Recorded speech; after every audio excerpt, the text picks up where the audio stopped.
Hello, we're back again, and today we have Sébastien Carole joining us as a special guest. Me and Greg are going to chat to him chat with him about his career and go from there. So thanks for joining us, Seb. Really appreciate it, mate. Yeah, no problem. My pleasure. Thank you for having me. As I said, always a nice feeling to be thought about, and thank you for having me today. No worries, mate. Not at all. So just to get started, we'll sort of run through a few sort of questions to get to know you a bit better. So Okay. The first one was, who was your childhood hero? Childhood hero. I didn't have one to be fair with you, but because my dad was a Brazilian fan, and he always was watching video of Pelé, so of course I fell into it. And when I was young, I was kind of a big fan at some point when I was probably 7, 8 years old. And as there's a lapse in time when I don't remember who I was supporting. I don't know why. But I've got to say my favorite player was Ronaldinho. And I know we're kind of the same generation. He's only a year older than me. But honestly, when he just moved from Brazil to Paris Saint-Germain, I mean, the sort of player he was, I got to be a big fan because I've got the same philosophy, the way he thinks, always playing with a big smile on his face, just happy to be playing football, to be fair. That was Ronaldinho, and I loved him for that. And I was watching Barcelona and Paris Saint-Germain just waiting for him to create, invent, make him something, because that was him. Yeah, so, no, I don't blame you there. Magician. Yeah, I've got to say Pelé because of my dad, and for myself a little bit later, that was Ronaldinho. Yeah, that's fantastic, mate. I must admit, he's one of my favourite ever players as well. Probably same for you, Greg. Who doesn't like him, mate? I mean, who couldn't? He was unreal. He brought something to the game that a lot of, although there was Brazilians before him, he just brought something so different. Yeah, I completely agree on that. And doesn't matter, it's Ronaldinho. He played against Real Madrid, and you still got the Real Madrid fan giving him a standing ovation. It's just because his mentality, playing with a smile, he doesn't hold any grudges against no teams, no players. He's just happy to be on the football field, and I think people respect that. Yeah, 100%. I love that about him. Yeah, same. He's amazing. One of my heroes as well. Superb player. Next one is, what's your worst habit? My worst habit. That's a tough one. But I've got to say, I kind of stopped it now. But up to 10, 11 weeks ago, I've got to take something to eat to my bed. It doesn't matter whether I brush my teeth just 5 minutes before. I've got to have something to eat or something to drink, like a glass of Coke or something next to me, for no reason sometimes. Because I won't even touch it, but it'd be there just in case. That's brilliant. and it's not good because I just brushed my teeth, and come on, you're having a glass of Coke after that, and then you're thinking, I'm not gonna wake up, get back up again and brush my teeth again. No way. So that was really a bad habit. Could bring all kind of problem, but lucky enough, I'm healthy. Oh, that's brilliant. The next one is, what's your biggest fear? Biggest fear?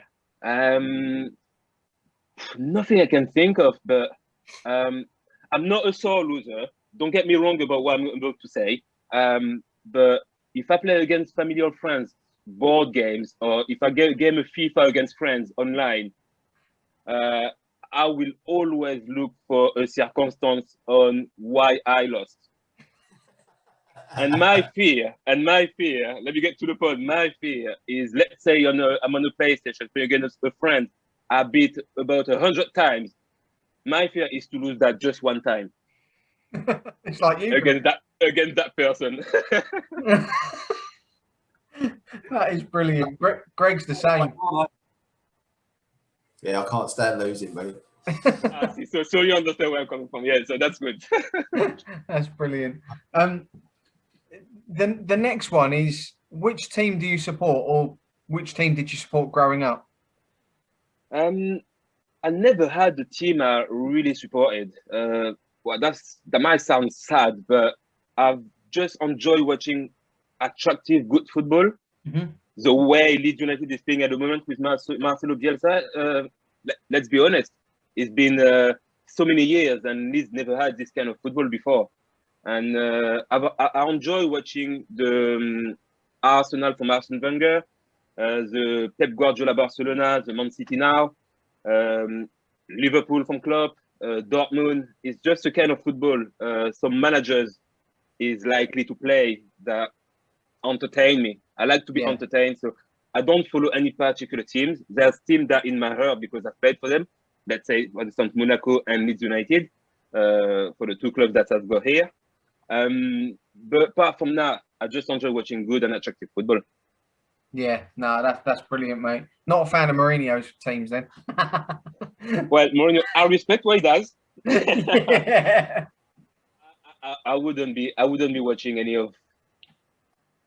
Not like I'm not gonna be watching Tottenham because if they're playing big games in the Champions League, I'll be watching because I'm a fan of football. But it's not the kind of football that attracts me at first. Yeah, no, the same with everyone, I think.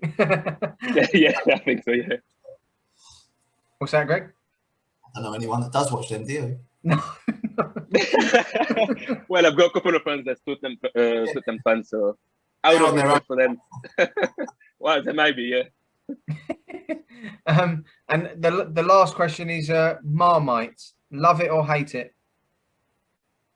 So what was that? Oh, hello. He's not had it. Marmite. It's what is it? It's like a spread that you put on toast or something like that. Have you not had it? Never had it. Oh, I don't even know what it is. Is it nice? Is it good? What does it taste like? It's a split divide, Seb. It's a split divide, mate. You either love it or hate it. It's one of them. I love it. Greg hates it, and it's sort of pretty much like that in the whole population. It's sort of that's their slogan. You either love it or you hate it. And okay, is that something I need to try on then? Yeah, definitely. You need to give it a try. I'll try and I'll text you later. See if I love it or hate it. Oh, it's amazing, mate. You'll probably be like, oh. Okay, I'll have some. Have you ever had Twiglets? No. The crisp? No. No, never. Yeah, they're Marmite flavour, aren't they? Twiglets. There you go. You have to try it. Okay, I'll try it definitely. I'm interested to see what you're gonna think now. Of course. Well, I'm excited now. So first things first, you started at Monaco, age 14. You joined the club. How did that come about? That's a little while ago now. So I was playing for my local club, which is Cergy-Pontoise in France, North District of Paris. That's where I'm from originally. And then I took part in some sort of, in France, you've got different steps. So you play for your local club. Then from your local club, you get selected for the district team. And then from the district team, you get selected for a regional team. And then you get on to national team later on. I took part in the regional team. So every year there is an under 14 tournament. And every scout in France, and I mean every single football club, is there watching, and every football player knows that. And I think I've attracted a few interests. So Monaco was one of them. I remember the days I contacted my parents to ask if I was willing to go on trial for a few days, visiting the clubs, installations and everything, which my dad said yes. I was right behind him when I called. And then I went there, I spent 4 days. First day was probably technical stuff and physical stuff, and then you get on to play against some other trialists, friendly games. And I remember they said we had a meeting at the end of it, and they said we'll be in touch with you in a few days. Yeah. And I remember I was with the head scout, so he flew back to Paris with me, and as soon as we landed, my dad come and get me at the gate. And they didn't wait a few days. They come, they get my dad and said, "We want your kid." So my dad was like, "For real?" I said, "Yeah." So all I wanted is my dad to say, "Yeah, yes, we'll go for it." And he said, "Let me think about it." I said, "What do you mean, let me think about it?" So basically, we spent the next 3 days with the head scout because he stayed. He came back a few days later at home, and my dad said, "Yes, we'll allow Seb to go there but only 12 months after. So he needs to finish his high school first, get his degree, then he can join you. So I've signed when I was 14, joined when I was 15. Oh, that's brilliant. But so yeah, that was that. I've panicked for 2 minutes. I said, Dad, what you saying? I said, are you crazy? I said, I want to do that. I want to go there. You haven't been there. You don't know. I said, I need to go there. So they invited my parents there for a few days so they can see what Monaco was about. Yeah. They met the manager at the time, which was John Tigana. Don't know if you remember him when he was at Fulham here. Yeah, he was a great player as well, mate. Legend. Yeah, legend. So they met him. They met the first team players. They saw the facilities where I was about to live, education, everything. Then they said, yeah, no problem. We can leave our kids there. He's in good care. Oh, that's great.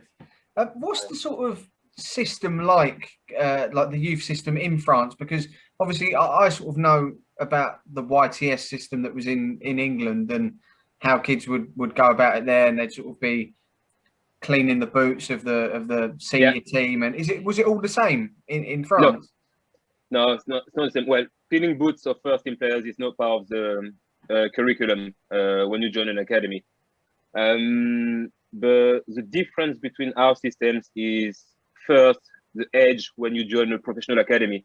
I know Keenan's been at Leeds forever. I think he's joined when he was 8 or 9. And most of the best kids, when they play Sunday League football or their local teams, they're a bit scouted quite early. When in France, they just don't care about 8, 9, 10 years old kids. They'll wait until you turn probably 12 or 13 for the earliest, probably sign some pre-contract, and then you join when you're allowed to, which is 14, 15. Right. So basically, a lot of French football players, they wouldn't be in a pro academy before they turn 14 or 15. Whereas in England, you know that the best kids, they play a year or 2 for their local club, and then when they turn 8 or 9, bam, they're already in the system. Yeah. Which there's pros and cons to that. And it's different. It works in the UK, I can say. The system that we've got in France works as well.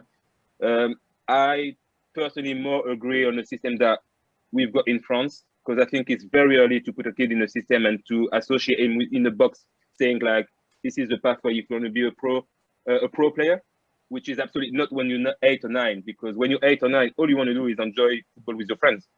You don't care about, well, it's not that you don't care about being a professional footballer, but that's not your main target. Your main target is so far off, isn't it? It's as well. And sometimes I'm a little bit concerned about the wrong idea taking them at such an early age that might put in their head at some point. So that means more disappointment if they get released when they're 13 or 14, and it's probably stressful as well for them at some point. 100%, yeah. So yeah, sorry. It's different. Sorry, Greg, what was you going to say there, mate? Just it's more pressure as well from such a young age. Like when, you know, I've a little bit experience myself. Like when I was at Crystal Palace, and you kind of think straight away, like, you haven't made it, but like, oh, yeah, I'm doing really well. I'm at a club, and I'm, you know, and then all of a sudden, bang, I get a letter saying I'm not there no more, and it's like the end of the world. Yeah, and it exactly, was. Yeah. It crushed me for a long time, and I was only 12. You know, it's like, it's horrible. Yeah, I understand that feeling. I haven't felt it myself, but I felt for the kids that been in a pro academy for when they're 8 or 9, and of course I won't understand why they get released at 12 or 13, because they think they're doing well. They enjoy that football. They socially developing themselves as kids, as early teenagers, and it's a year-on-year contract, and every year you're reviewed. So you're already assessed on your performance when you're 10. And I think that's very early. Even though that's life, you're going to be assessed on your performance. And we know that, but is it not too young to associate them and put them into boxes? I think it's too young now. The system has been like this. We've got to deal with it and cope with it. And simple as that. Yeah. And that's why, as guardian, as parents, you've got to make them realize that yeah, it's good that you're playing for Crystal Palace, Leeds United at such a young age, but just go enjoy yourself, nothing else. Yeah, no, 100% agree, mate. And then you represented France at quite a few of the like youth systems, youth levels. Sorry, up until I think about under 18s, under 19s, maybe. Under 19, yeah. What sort of players were like big names that was in teams with you at them age groups? Yeah, unfortunately, big names, I won't be able to say any because, Really? well, unfortunately, my generation, so I'm 82, 1982. The only one I think about, and I've only played one time with him because he was always on a higher level, it's Philippe Mexes, the centre back. Oh, yeah. Yeah. So we are the same age, but because he was so much in advance, every time we were under 15, he was playing with under 16. We were under 16, he was promoted to under 17. So basically, I've only played one time, and that was one of the biggest games that we had to play. I think it was against Germany, and we had to qualify for European. And then even with him, we lost. So basically, we never took part in any official international competition, my generation. Wow. And some of the players I've played have made some career, not at the top level. Yeah, that's crazy. So it is, and we had such a good one as well. Well, we thought we had, yeah, but apparently not that good. But yeah, the same again. First time we got selected for national team, and I remember that first meeting with the manager very well, which is now Didier Deschamps' assistant now. All right. He said, guys, it's good for you that you've been selected. That means that you're probably one of the best players from your age at the minute. That doesn't mean that tomorrow you'll be the same player. I say don't think for 1 minute that you made it just because you've been selected. I'm telling you now, there are probably 2 or 3 of you that will make it as a professional player. That was the first meeting we ever had for France International under 15 tournament in Switzerland. We all looked at each other like that, saying, like, "Why is he on about? Why? I'm playing for Monaco. I'm in the France national team. Why is he on about? Of course, I'm going to be a professional player." So that's what you think, and you're thinking, "This guy's crazy," and he wasn't crazy at all. Because that was true. I think only 4 or 5 of us made a career. Wow. And I'm probably the only one who made some appearance in Champions League. Really? So yeah, so he was right. Yeah, he was absolutely experience, mate. Experience, yeah. But when you're 15, you won't listen. No, yeah, that is true. None of us do at that age. Yeah, exactly. Yeah, you think you're strong. I'm 31 and I'm still convinced I'm going to make it. Well, you're right. Yeah, you're right. Just think whatever you want to think. Yeah, exactly. In my head, yeah. yeah, exactly. And then so yes or no, get on to play. So under 15, and then 16, 17, 18. I think my last one was one call up in under 19. I can't even remember who he was against, to be fair. Oh wow, fair enough, mate. And kind of disappeared after that. Go on, Greg. Just on to going back to Mexes, I just remember him coming up as a youngster, like in that Auxerre team, and there was some names, like your Capo, Fadiga, Cisse was there. Cisse, yeah. And him, like, they just come out. Do you know what? Obviously, not knowing a lot about French football at the time, obviously you just know like the big teams. They come out of nowhere with that team and then just started playing Champions League, and it was a whole new perspective on the French sort of game then, because they done really well in that competition and surprised a lot of people, I think. Yeah, no, they did. To be fair, Auxerre in France, back to my generation, was probably the best pro academy you could have in France. Even I think that was the best. To be fair, they always have some top youngsters. As you name them, Capo, Cisse, so Mexes himself, they're all from 1981, 1982. They all started their career when they were 17, ready to play first team football, and there's reason why they had the careers they had for themselves, to be honest with you. But yeah, back to the day, I remember Auxerre being one of the top academy in France, if not the best. So there's no wonder why this kind of player made a career and was always selected for French national team all the way through. Yeah, it's no fluke. Yeah, absolutely no, yeah. And then on to become one of the best players as well, like Cisse, definitely at Liverpool. I loved him. Yeah, he was just, yeah, well, funny character. He has a big personality, which honestly you need in football. It doesn't matter in what way, but you need that. You need that little bit of ego, a little bit of craziness, you know. He had that, but the ability in front of the goal that he had, he was very unfortunate with 2 broken legs.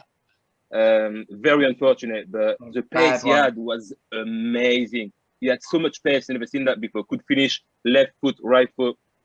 I don't know, from his back. He could finish he was a pure finisher. Yeah. Just give him the ball, let him shoot. Yeah, it's a shame with his injuries, mate. They were awful. He was awful. And by himself as well. It's not like he was back tackle and everything. He was just running and then just his bones were not strong enough. It's just, yeah, it was very unfortunate. Should have drank more milk, shouldn't he? Yeah. Do you know, actually, I've read something about milk not making your bones tougher. Really? I don't know. It might not be true. I mean, you know, when you Google stuff, sometimes you don't know what to believe. He should have had a glass of Coke at his bedside. See, exactly. That's what I think. I'm not gonna recommend that to any kid, but yeah, I've one. You'll see later. Keenan will be in bed with a can of Coke next. Honestly, yeah, no, he doesn't do that, but yeah, if he does, then I'll tell him off. Yeah. He said, "But Dad, you're doing it." I said, "I'm 38. I'm retired. I can do that." Don't do what you do as I say. That's it. Yeah, exactly. Yeah, sometimes, you know. And then at Monaco, you made appearances in the UEFA Cup and in the Champions League. What was that sort of like at such a young age, being thrust into a stage like that? You feel very grateful and very lucky. Reason why is only because I was only 19, 20. So I haven't played as much game as I wish I would. But just being part of that squad that reached the Champions League final against Porto, the Porto from Mourinho, that was good enough for experience when you're 20. Didier Deschamps at the time was the manager. Have faith in me. Give him a debut. Always was in contact with me, talking to me, saying, "Seb, you need to keep doing what you're doing." Even when I wasn't playing much, he was always on my back because he wanted me to improve my game all the time. And just being part of that squad, I was just so grateful to watch them play and perform, to be honest with you, because we had such an amazing squad that 2003-2004 season. Great team. It was just amazing. You've seen the kind of game we pulled off against Chelsea, Real Madrid, the kind of team you just knocked out. And you're thinking, wow, what can you say? Are you going to really compete with those guys and claim you need to play? No, you're just going to enjoy it and then be part of training and improve as much as you can as a youngster. But it's just an amazing feeling. I remember one game, we played Deportivo La Coruña in Spain, and you've got 50,000 people there, and you've got the Champions League song going on, and you've got everything, and you've got thrills, and you're thinking, wow, yes, I'm a human being. Yes, I've got emotion and I've got feeling, but what a feeling. Yeah. I mean, it's just, yeah, I want every football player to know that, because that's just great. Yeah, big time. Go on, Greg. Just on, like, you touched on Didier there. To have someone of his stature, like, within the French game, playing for the national team, captaining them when they won the World Cup and that, to have someone's backing like that, how was that? Amazing. When he joined Monaco, and I remember it very well, he was a very young manager. I think that was one of his first role he took as a manager. You could tell he was a little bit inexperienced in a job. Looking back at it now, because obviously at the time when I was 20, I wasn't even judging him. But you know, when I've learned that Didier Deschamps was joining Monaco as a manager, you feeling impressed. And because of the name, you get the respect of the dressing room straight away, just because of the career he had. and he was as well an example as a player, because you know how well he led France to 1998 World Cup, and you know the kind of career he was captain of the teams. He was playing for every football club he went to. So you give him that sort of respect straight away. And myself, I thought I'm going to be managed probably by one of the best center midfield we had in the game at the time. So I was really impressed, and I was glad I had the chance to work with him. And the fact that he liked me as a player, that's the best reward you could get as a young player. You're thinking, Didier Deschamps likes me as a player, that means I've got something. So he gives you that strength to want to make it. And if it's not at the club you're at, it'll be somewhere else, but it gives you that strength, it gives you that belief in yourself. And I think that's really important. When managers take a job, of course, they'll be choosing the teams, but it's more managing people. And in my opinion, the best you do it, the best results you've got out of your squad. Yeah, too right. And who was it? Ludovic Julie and Roten, were they the two that was like ahead of you on the wing at the time? Yeah. So yeah, both of them. Roten, left-footed, left winger. Great player. Yeah, great player. He's got sweet left foot. Honestly, you could if you let him cross the ball, he'll put it on the spot for you. Yeah. Just run your eyes closed, the ball will come. He'll hit you somewhere, and it's a goal. But yeah, and then Julie was a captain. He was our best player at the time, to be honest with you. He's so energetic, quality player. You all seen it after he's played for Barcelona anyway, and then Roma, and get on to play with Paris Saint-Germain. He had an amazing career. But more than that, he's such a funny character. Is he? Yeah, well, he probably knows it. He probably won't watch it, but he knows it. But he impressed me in one way. We were to get to training, and then we set up for a small-sided game, and he could make a joke out of nothing, make you laugh. The minute the game started, he's already scoring a goal, and you're still laughing about his joke. And I'm thinking, how can we switch that quick from making a joke and making everybody laugh to game? It started. I've already scored. It's 1-0 down. What are you doing? You know, it's impressive. Yeah, too fast. Yeah, well, like you said, it's no surprise he went on to do what he done in the game, because yeah, exactly. What a player, mate. That team as a whole, some of the names that was in amongst it, you had like Rafael Marquez also went on to Barcelona. Ludovic Julie. There was one me and Greg actually spoke about when we first started looking into the team, was Dado Perso as well. Dado Perso, I love him. Striker. What was he like as obviously brilliant centre forward, but what was he like as a character as well as a player? Oh wow! You should just let him talk in French and you laugh. Believe me, I'm not. Well, my English. I don't think my English with my accent sometimes might sound so funny, but him with his Croatian accent in French sounded so funny. And every time he was talking, I was just laughing because I said, "Well, Dado, you're too funny, mate. It's just the way you talk."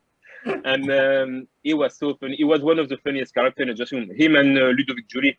A lot of them, to be fair, but them two were just out of order sometimes. It's weird because you wouldn't, like, from an outsider just watching him play, I wouldn't have even assumed he'd be sort of quite a funny bloke or whatever either, would you? Like, yeah. He's got two personality. I think he's got what do you say, a behavior disorder, something like that. I don't know. He's same when he step on the pitch. He's Dado Perso, the Croatian guys. I'm a warrior, and as soon as the game's finished, he's just a funny guy all the time, making jokes and making pranks, and then sometimes it's too much. Also, during that time as well, there was another two. Sorry, Greg. Before I come to you, mate, Shabani Nanda scored goals for fun at that time. He was lethal, and the other one who, like you said, about making jokes and whatever, Patrice Evra, coming through then as well. Was he sort of what we see of him now? Was he a similar character then? Not that much. You could tell that's in his bone, but he wasn't like that yet. I think he made that's part of him now, because with social media and everything, you step into a character, and if people like it, you stick to it. Yeah. So, and it works well for him. Don't get me wrong, he makes me laugh every time I watch his video. I love this game. Yeah. But back to our time at Monaco, he was a young player as well. He wasn't that old. He was only 21. So he was one of the leaders because he'd always been a leader in a team. But I think there were more confirmed pro player that was taking his this role and this responsibility. So he was a little bit more like a squad player. Of course, making jokes and having fun with everybody, but not that much. Not like the participant that you all know that now. Yeah. But you could see that was in him. You could see that was there was something fuming. Yeah, when he's gonna get out, you're gonna see it. Go on, Greg.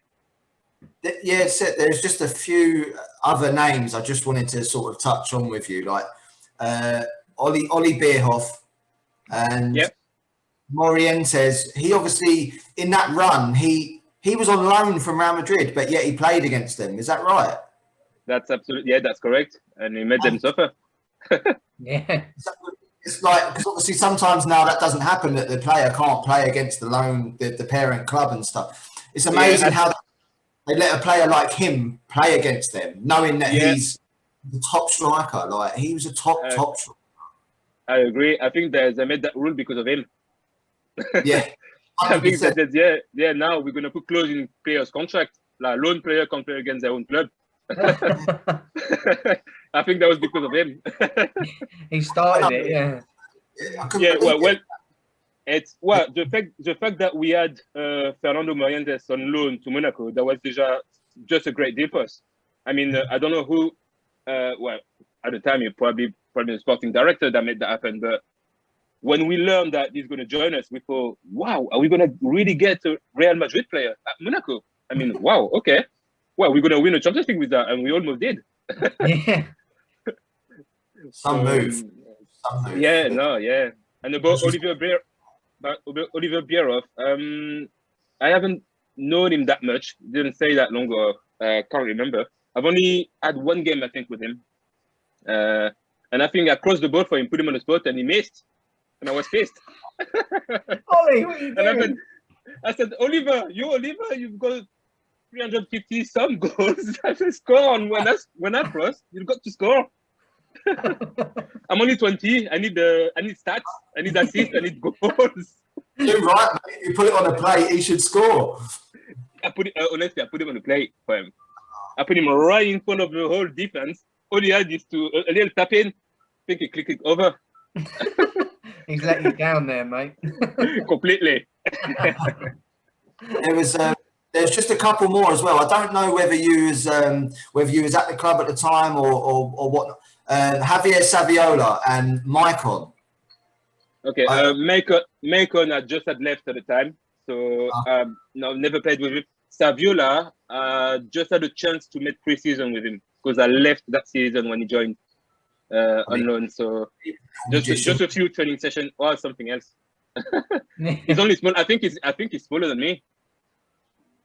It's just the way he moves, mate. It's just unbelievable. Yeah. Some players don't need to be fast. Some players don't need to be powerful. They're just football brains. Yeah, they just got it. Yeah. Yeah. He was some player.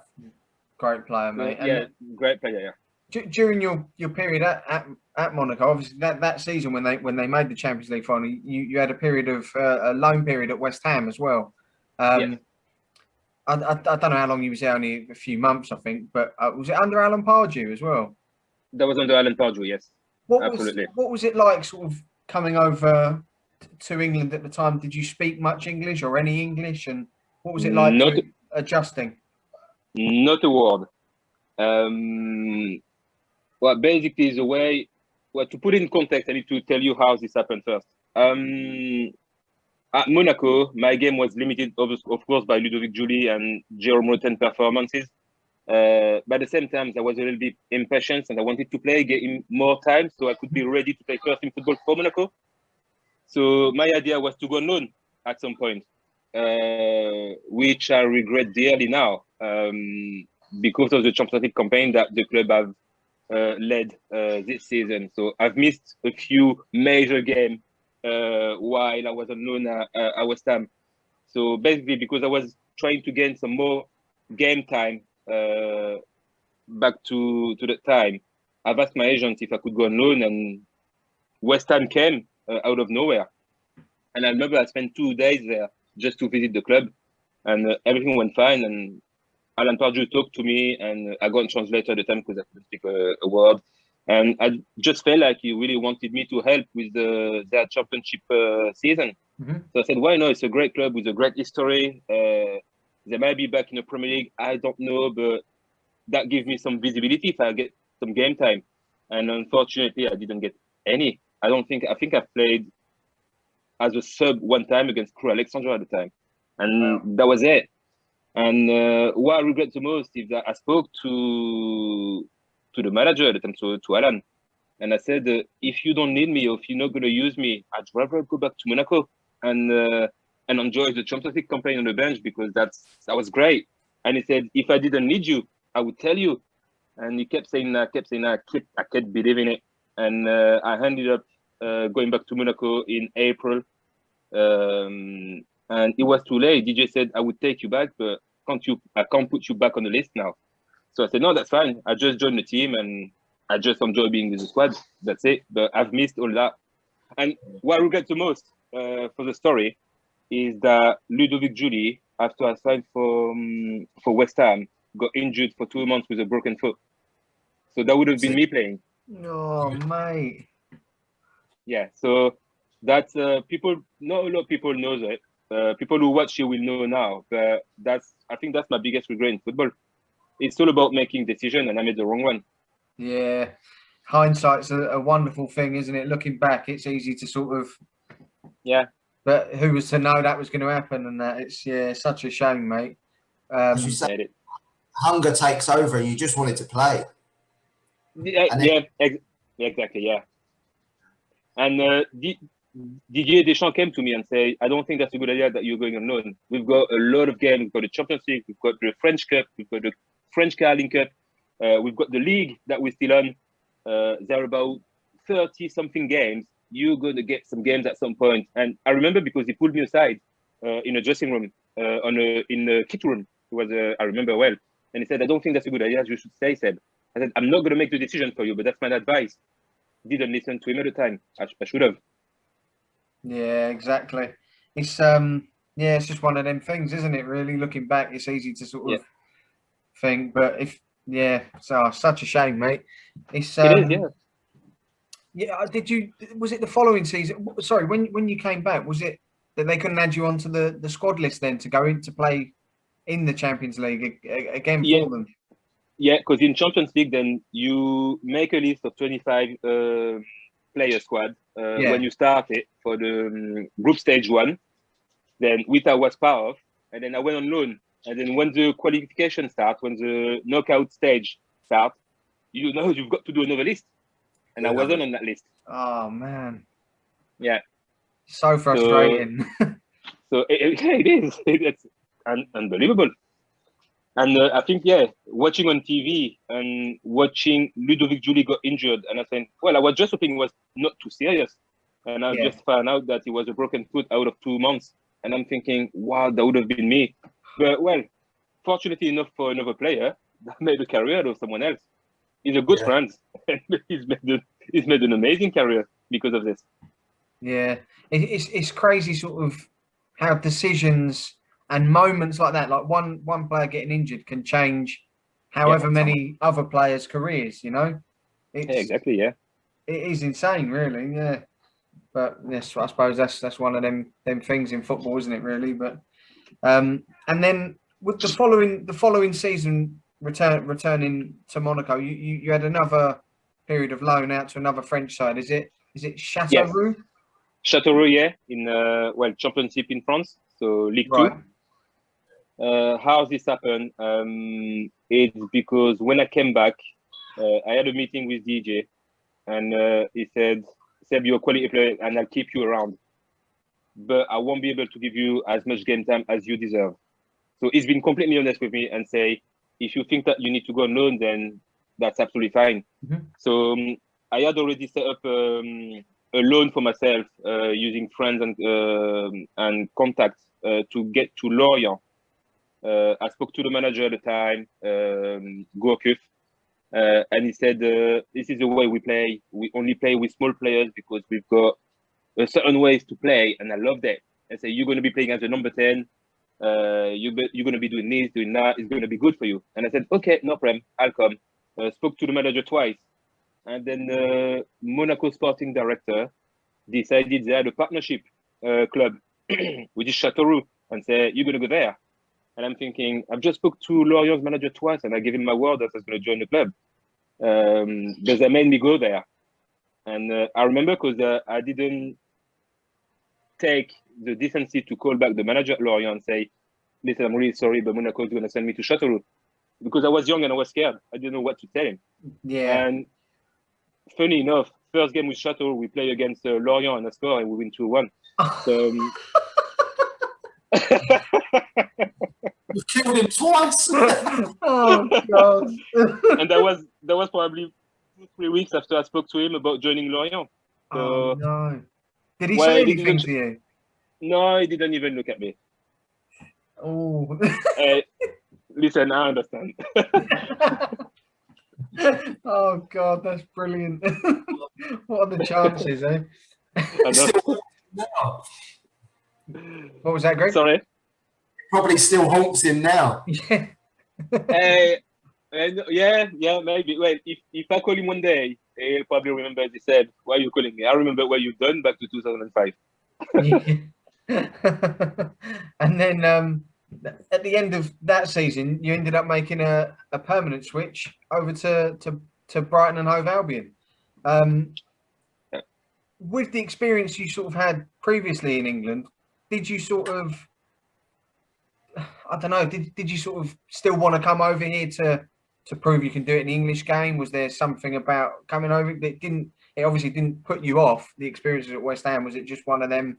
Well, I've always been attracted by English football, by the league, the atmosphere, the fact that football here is more religion than anything else. I mean, people are real fans, real supporters. If you go back to France, it doesn't matter. I've played Champions League with Monaco, but nobody remember me. Here at Leeds, I've left the club 10 years ago, and still 6 years ago, people were thinking, "Where are you, Seb? Are you injured?" Because I still think I was part of the club. It gives you it gives you that much about people and about football here, and I've always been attracted to that because I wanted to play to entertain people, and to entertain people, you've got to have people that respond to that, and I think in the UK more than anywhere else, you've got that proximity with the fans. You've got that relationship that you don't have anywhere else, I think, in my opinion. And that's what attracted me. Now, when I got the opportunity to join Brighton, I was concerned because West Ham was such a flop that my missus said, never again. So basically, when my agent said, we've got something for you in Brighton, I said, that's in England. I said, I'm not going to say that to Sabrina. It's my wife, by the way. And he said, well, I don't know, but could be a great opportunity. I mean, they like you, they want to sign you straight away, and we've got a deal with Monaco that will let you go for free, so nothing to pay. So I spoke to Mrs. We agree on it, and then in 2 days it was done. Wow. Yeah. It's a quick move then, isn't it? It was a quick move, yeah. Again, I've asked Didier Deschamps' advice about going back to England, a club like Brighton, and he's just been really honest, saying like it might be good for you, Seb. And the reason why is because I've been given that much budget that I will be spending on big players. He said, so you're 21 now, 21, 22, and at some point you need to gain some experience. And it's unfortunate that it won't be at Monaco anymore. But if you've got the opportunity to join Brighton, I will not hold you, will not ask for any transfer fee. We will just simply release you by mutual consent, and we let you go and enjoy your career. Brilliant. That's top level. I like that. That's top notch. Yeah. Yeah. Go on, Greg. Yeah, I was just about to say the same sort of thing. It sort of sums up the man, doesn't it? To sort of, he's being totally honest with you, but he's actually, it seems like he cares. He's like, I want you to go, you know, you're not going to be playing here, but you need, for your career, for you as a person, you need to now go and play and get some good life experience. And yeah, it just sums him up. He seems like a really top man, top player, top man, top manager. Absolutely. And this is the reason why you can't hold any grudges against those kind of people, because they've been honest with you. And I think any people in life in general, not just football players, they like honesty. And if you're dead honest with someone, of course they're going to get upset, because at the time you want to stay where you are and try to play, but it's not right, and they're telling you that it's not right. But now, looking far back, you're thinking, yeah, all he wanted is he cared, and he's been honest. So you can't hold any grudges for a manager not playing you at the time when he's been dead honest with you. That's simply not possible. Yeah. And any pro footballer, any retiree will tell you the same thing. Listen, I like this manager. Yes, I didn't play that much with him, but he's been honest start to finish with me. And I respect that. That's brilliant. We've had a few ex-professionals on in recent weeks and months that we've spoken to about their careers, and it's a common theme that the managers that sort of are honest with them, regardless of if they're going to be playing them, or basically saying we don't think you're good enough or you're not going to get games, regardless of what they say, if they're honest, the players respect that. Because we've had quite a few people on where basically managers have done the opposite. They've avoided the conversation. They don't really, and then they end up wasting however long in their career because they're not being honest with. So it's good that he's done that. Yeah, it's very good. And this is why, and I don't hold any grudges. Again, I'm past that now. If at the time at West Ham, Alan Pardew has been very honest with me, I would have gone back to Monaco, and I would have probably enjoyed something else. He wasn't at the time, and I don't hold that against him. But I just regret that we couldn't have this honest conversation. That's exactly it. Yeah, it's all it takes, isn't it? Really. Yeah. And then coming over to Brighton, was Mark McGee was in charge at the time. Yes, Mark McGee. Yeah. Did you understand a word he said? Oh no! Don't even start. Do you know? I had Colin Kazim Richard, such a nice lad. Yeah, helped me a lot when I've joined Brighton, helping finding a flat, registered to a GP, social life, everything. He just cared straight away. He came to me and said, "If you need anything, just let me know." And because he's originally from London, his accent was slightly better, so I made him repeat a few things a few times. But he was helping me when sometimes Mark was speaking, because honestly, woo! Mark McGee, Bob Booker as his assistant, I was like, what are they saying? Please help me. And Emma Colin said, you know what? He just said, do whatever you like on the pitch. Go wherever you want to go. It's fine with him. This is what he said. I said, really? You're for real? Because if I'm playing right and I'm going left, I don't want to hear anything from the manager. But no, Matt McGee, I had again a great relation with him, and I mean that came from the fact that he really wanted me at the club. He really enjoyed what I could bring to the team, and straight away he worked well, because he knew what I could bring on the pitch and trusted my abilities, and he gave me that freedom that I always wanted from someone. And he gave me that at Brighton. Week in, week out, at training, always speaking to me, even if I didn't understand everything. The fact that we just conversed was good enough for me. Yeah.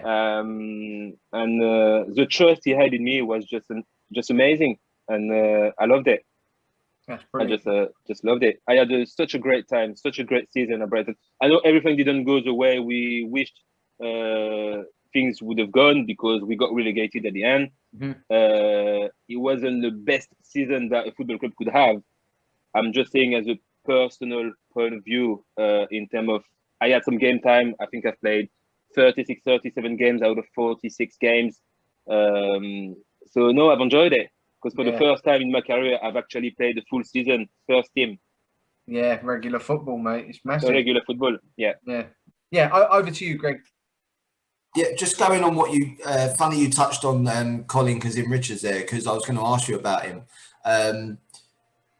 He's obviously very young at the time, and I was just going to ask you about what he was like, because I remember when I meet someone, I'm not very I don't rush up to, like, if someone's famous or whatnot, or I don't rush up to them. But I remember meeting him, and we was in New York at the time, and I was with my missus, and we was walking down the street, and I just was like, that's Colin Kazim-Richards. And he's one of probably the only persons that I actually just went up to them straight away. I didn't have any problem. I just went, Colin, and he was like, yeah, mate. He was like, so, and we had a little chat straight away, sort of thing. And he was such a nice bloke. So it's funny that you mentioned it. I was going to ask you what he was like, but obviously he was very. He didn't mind that I stopped him in his tracks even then. So he was very humbling, like, sort of then. But to hear what you said as well, that's him. Yeah, he's well, when I joined Brighton, honestly, first day he just came to me, say, if you need anything, just ask. And honestly, he helped me find my first flat, so my missus and my newborn could come straight away. Helped me register with a GP, and everything, to be fair. And that was coming from a guy I didn't even know about 2 days prior to that. So that's not. It's very helpful, very friendly. As you said, it doesn't surprise me that you stopped him in the street and he just stopped and then started chatting. Yeah. Just the way it is. I was very surprised, because I don't like to do that, but he just literally, we stopped and had a photo, and everything was fine. Like, you know, I didn't. Some people might turn their nose up, you know, like, or whatever, but he was. He also liked a little bit of competition with me. He was saying, like, you're not strong enough. He said, you need to go to the gym, because I was coming from Monaco. I did a little of that. They'd never been to the gym before. And he said, I can move you with one finger. I said, well, no, you can't. He said, what do you mean? I said, you can't catch me too fast. Hey, you see my feet moving. So we're having a joke about that all the time on the pitch. That's Make him a few times, though. Yeah. He's had a good career as well, hasn't he? He's doing well at Derby now. He's doing well. He's at Derby now. Yeah, with Root. Yeah, he's doing well, yeah. Yeah, he's been around for a while, hasn't he, old Kazim-Richards now? There was another guy, actually, a bit of a controversial character that you played with in your first time at Brighton as well, Leon Knight. Oh, Leon Knight. He's obviously sort of a bit out there with some of his views. Yeah. What was he? Because from what is portrayed of him now and what you hear, he seems like he would have been a bit of a hothead, a bit of a hard character to be around. Because he is. I was going to say, is that genuinely what he's like? Yeah, that's the way he is. And Leon, if you're watching this, you know you are. So simple. That team, you can't calm the guy down. It's impossible. Wow. The guy is just a hothead. He reacts to anything you just throw at him. Simple as that. I love it. But hey, what a player he was for Brighton, though. He could score. Yeah, he could score. He had some amazing abilities, and sometimes you wonder what some talented guys like that doesn't make another amazing career at some point. But well, it's down to other stuff, and I think he knows better than us. So we're just gonna leave it to that. But yeah, he's a hothead. He is. I love it. It was funny at the time because, me personally, I don't understand a word of English. So the way you just act, I'm just gonna laugh. You know, so that's it. Exactly. Yeah. Go on, Greg. I mean, that season. So that's first. Did you get relegated that first season? Yeah, we did. I mean, how was that? Obviously, you've come over. You've obviously enjoyed it, as you said, because it's your first real season in men's football and that. But how tough was that to be thrust into the English game and then in a relegation scrap? Very hard, because when I joined Brighton, that wasn't to be. And I don't think when you join a football club, you're thinking about being relegated. To be honest with you, but the frustration came from many games that we just lost point to. When you're thinking about the game that you had, the performance that you pulled off, and you didn't get what you deserve. You're thinking, because I think it was tight as well. We didn't get relegated by 15 or 20 points. We just be unlucky at some point in the season. And I think even myself at the time, because I think I finished with probably 5 or 6 assists and a couple of goals. And looking back at that season, I could have scored 10 or 12 goals, but I didn't apply myself enough in front of the goal, which would have cost us less points. And you're frustrated about that at the end, because you're thinking back about your performances and you're thinking, well, maybe we've not done enough at some point. So you're disappointed, but you can't think about this too much. You got to think about next season, which I was thinking about. At the same time, it was really hard because right after the last game of the season, I got a call from Leeds United. So I had the chance from being relegated to have an opportunity to get back to where I wanted to be with such a great club like Leeds United. So that disappointment didn't last long for me, because after the last game, all the disappointment, you get a call from one of the biggest clubs in England history. So it didn't last long for me, if you know that frustration. Yeah. So I got back up quite quick, which was great at the time. And then obviously Definitely. you like Leeds rang you. You had a release clause in your contract. So Leeds got in touch, and brought you in from there. And they had only just missed out on getting promotion, barely, the year before, lost in the playoff final. Did you sort of know much about the club at the time? Because obviously the previous sort of decade they were in the Champions League as well, in and amongst Europe. Was you aware of a lot of Leeds United? Yeah, I didn't know everything, but I knew about a little bit of the story of the club. Brilliant. What I was hoping, because I got contacted after last game, is they were still in the playoff. Ah, right. Exactly. So if you think what I thought at the time, you're thinking, okay, it's Leeds United. You know their history. You know they've been in the Premier League not far ago, a couple of years ago, and they're gonna be probably be in Premier League again next season. So you're gonna be signing for a Premier League club, which was honestly, when I signed for Brighton and Brighton knew it, that was a kind of a stepping stone club for me. Yeah. Because I agreed to lower my expectation to get some game time, to get back up. And to me, when I got contacted by Leeds, that was exactly the mission, and the mission was almost accomplished. Yeah. Unless they had to lose against Watford in the final, and I thought, no. I said, but you know what? I'm going to sign for 3 years anyway, because you're going to get to Prem with me. Oh, mate. So you was with us fans then, wanting us to win that. Yeah. I was. That's amazing. That was such a depressing day, that, Christ. Well, for everybody. Yeah, exactly, yeah. And then, like, Kevin Blackwell was in charge when you joined. Yes. I've heard a bit of a mixed bag from players that played under him, in relation to their thoughts on him. And another guy you played with, Robbie Blake, was very open with his opinions on Blackwell and his lack of ability as a manager. Do you sort of echo that statement, or what was your sort of opinion of him as a manager? Well, I think I've said that in another podcast a little while back. Kevin Blackwell as a manager who brought me to Leeds and gave me that opportunity to start with. I read the rumors and I heard about the fact that he got sacked because people were thinking that he lost the dressing room at some point. I'm going to be very honest, I didn't feel that way at all. Right. And it's probably the way I didn't feel that. It's probably because my English wasn't still the best. I could understand a few things now because I've been in a year, but I wasn't aware of everything. To be fair, all I was paying attention is on a training ground and on a pitch at a weekend or a midweek game. Everything outside football, I wasn't paying attention much. So if he lost the dressing room in a certain way, I didn't feel that at all. Yeah.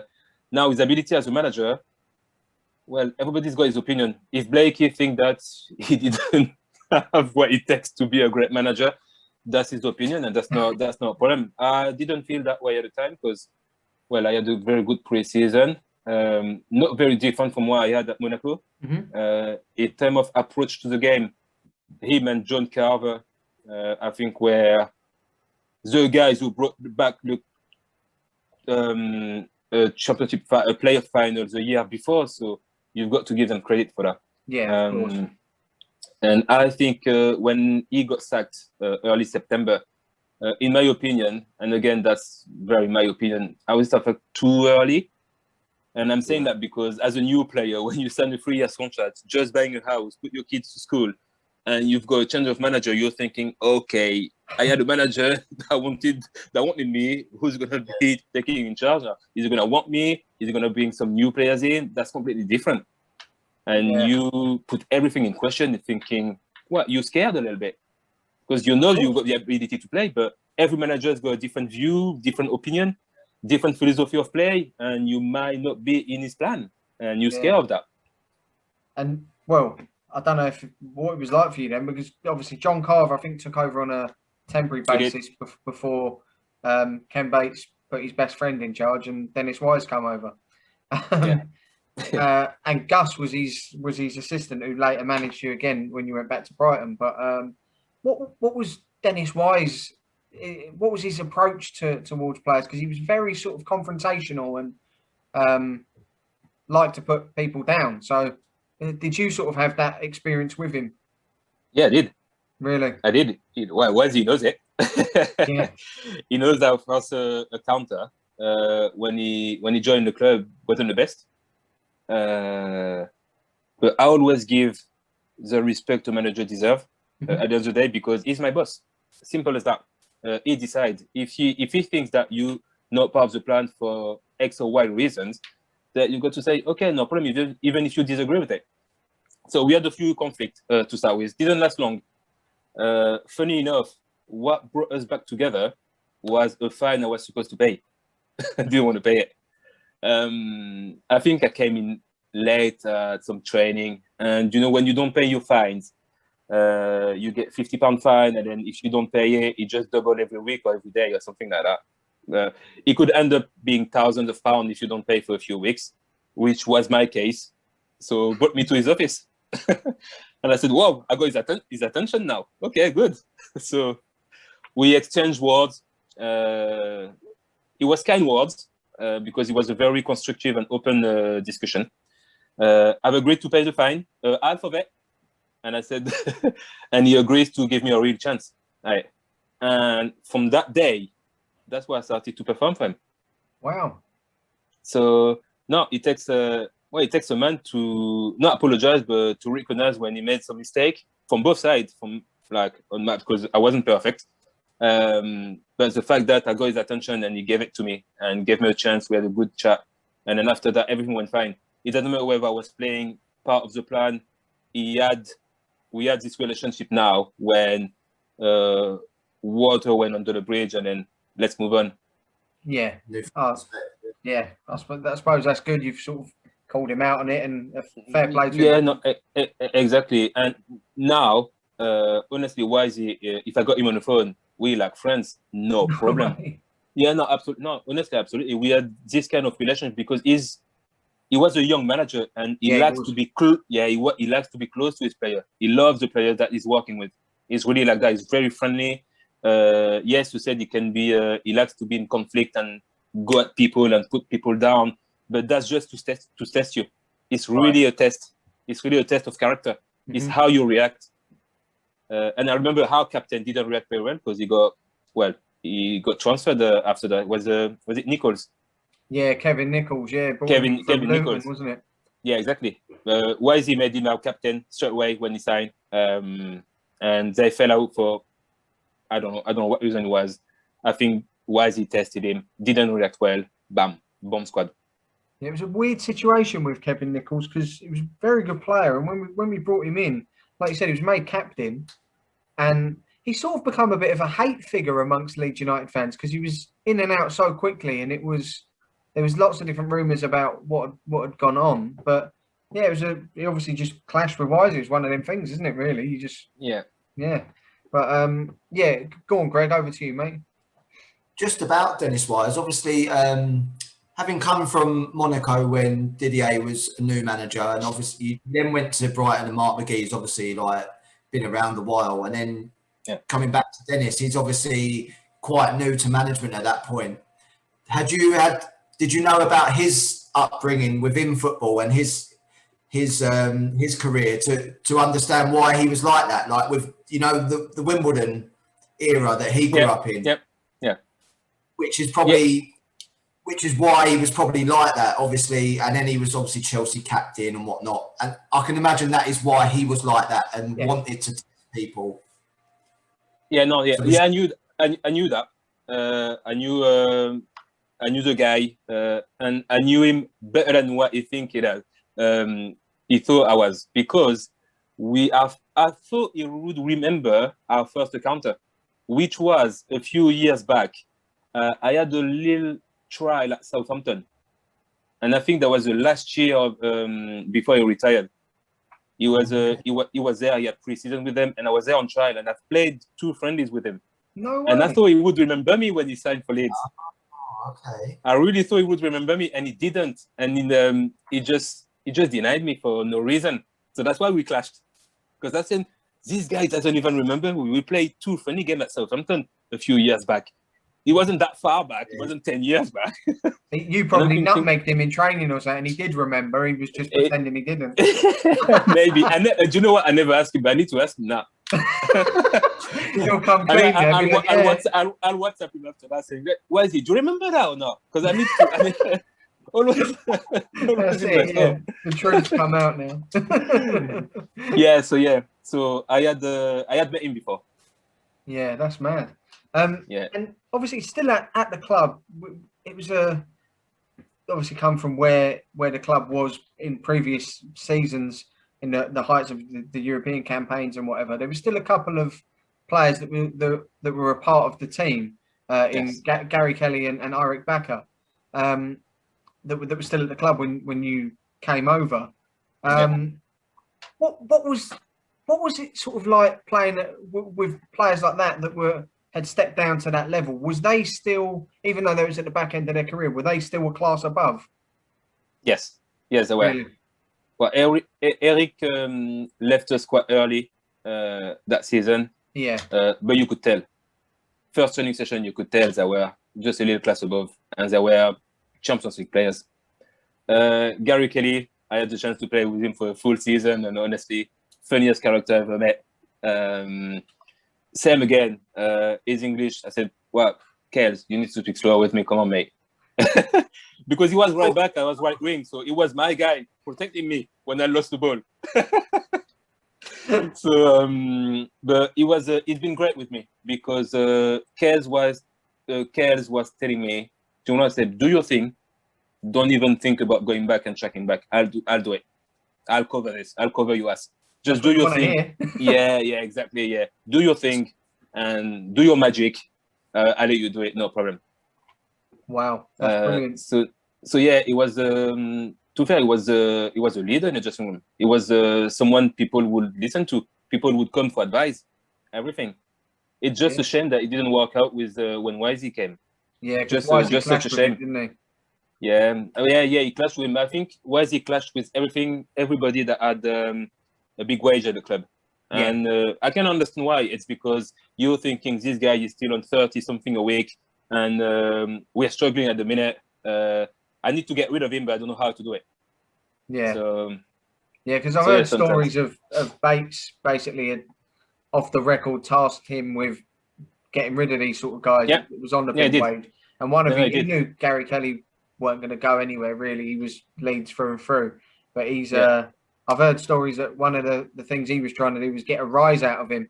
And he was trying to get Kells to sort of snap so they could terminate. That's it. That sometimes that's what they do. I mean, it's not a hiding secret that sometimes football clubs will act in a certain way to make players snap so they can get rid of them and get rid of the big wage at the same time. Kells was, of course, and and well-deservedly on the big wages at the club. Wise was struggling with budget because he wanted to bring new players in. But to be able to bring new players in, you've got to get rid of some of the big wage. So, yeah, I don't think that's the best option to get rid of the player, because if you clash with someone, it's just gonna annoy you by staying. So, and Carole at the time, his most the highlight of his career was years before. He was at the end of it. So he's not in need of money. He's not in need of being the best player on the pitch. He just needs to be respected. When you come towards the end of career, all you want is a little bit respect for what you've done and the experience that you have. And of course, now you're thinking, yes, there was probably some better option you could have found at the time, but well, it's history now. So that's it. Yeah, exactly. Yeah. And that year obviously didn't go great anyway in the Championship. The club ended up going into administration. Off the field was a shambles as well, and got relegated into League One. Obviously, from a fan's point of view, it was devastating off the field, and I understand that everything that was going on around the club. It was just a poisonous place, really. Did that sort of filter into the club itself? Did it sort of feel like this isn't really a nice atmosphere around this place? It felt horrible, and this is controversial, but when we got relegated with Brighton, I said I got back up quite early because I got that call from Leeds United. Well, didn't get that, so we got relegated with Leeds United. So I felt everything. I felt all the pain, frustration, disappointment, and I felt it for weeks, if it's not for months. Because my ambition when I joined the club was to play Premier League football, and you end up playing League One football. So yeah, that's a big thing to take. Now again, you can't hold that for too long because you've got to get back up at some point. So, but yeah, I've got to tell you, it was we got hurt. It was really we got really hurt. Everybody, and so I'm sorry, my kids are there and they're shouting sometimes. So so no, we felt that now a lot have happened out of the pitch with the administration and the financial state of the club. We all received that thick of documents from some company called KPMG.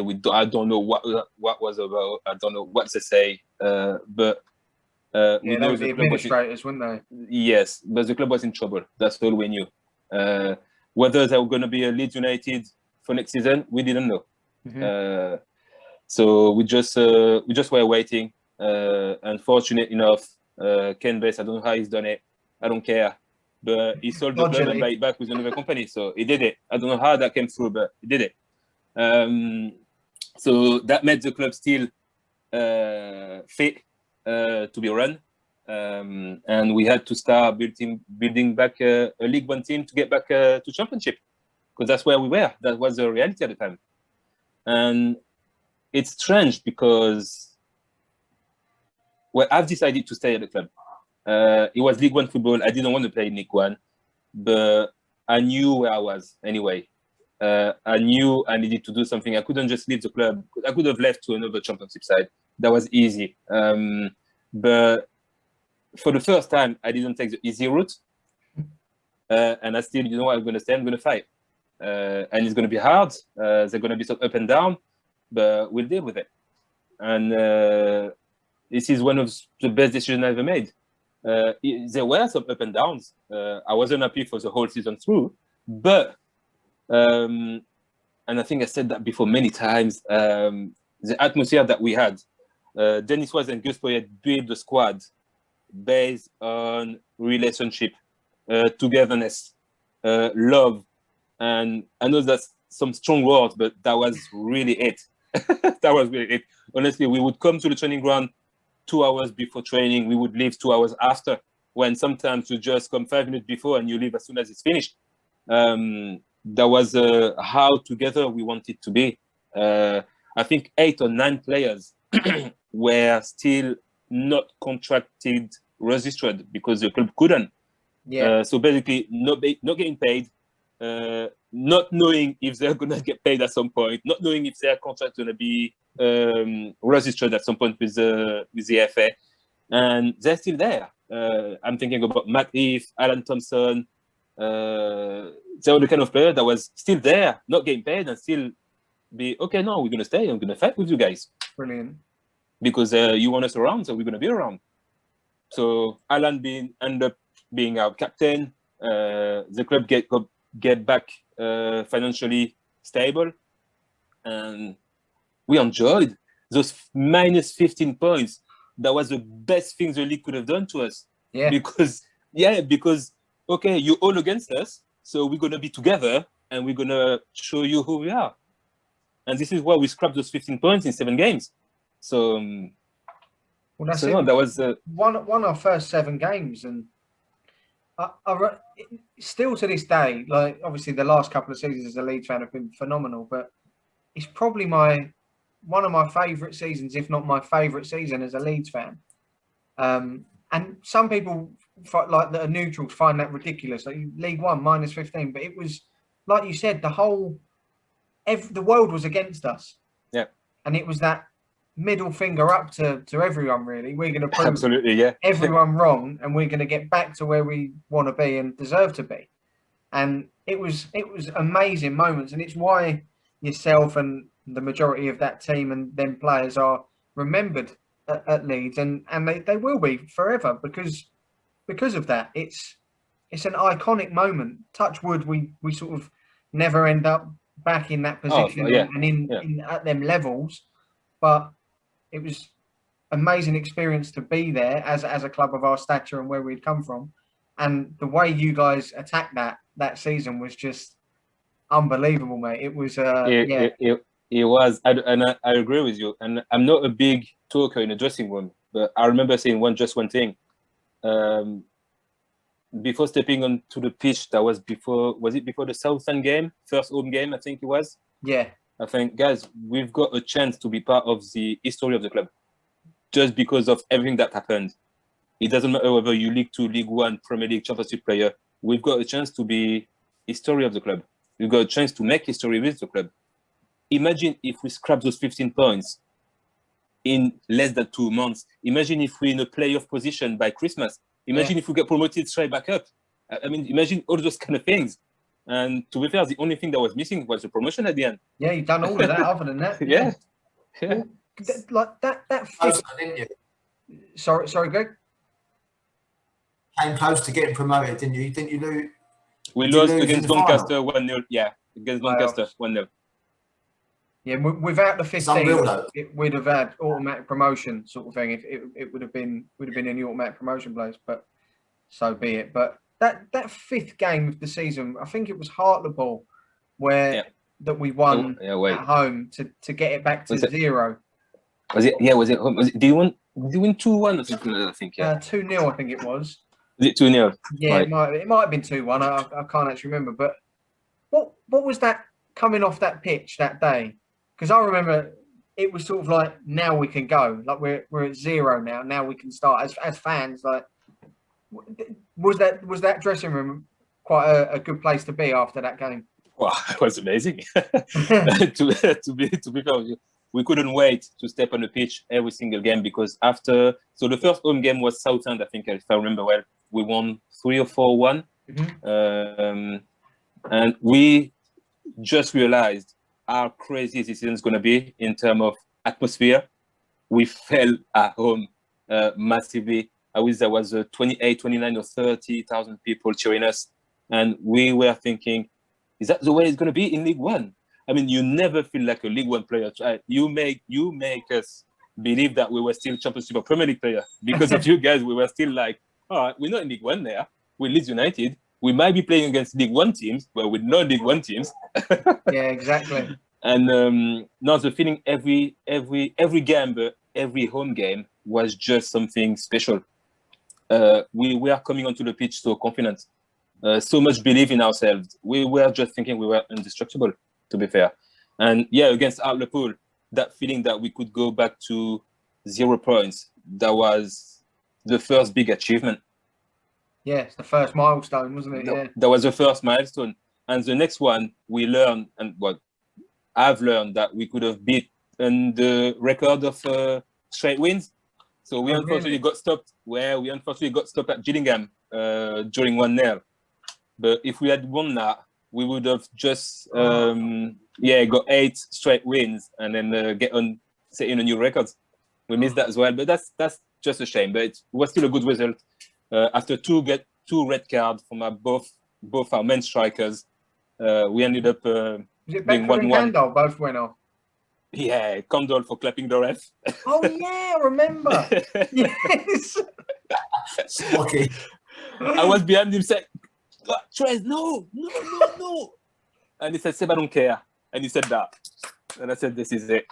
Oh no. Got red carded. And then, German a little bit later on. Unbelievable. Go on, Greg. I read up that season. Swansea won the league by 10 points that year. Yeah. And how good were they as a team? Like obviously to win the league by 10 points, you've got to be some team, but they must. How good with football were they playing? If you as a team was achieving what you was, how good were they? Very. That was Swansea from Roberto Martinez, if I remember well. Yeah. So we all know what he's on about football, and the way Leeds signed their best player the year after. So what's his name again? The number 10. Andy Robinson. Andy Robinson. Andy was unbelievable on the pitch.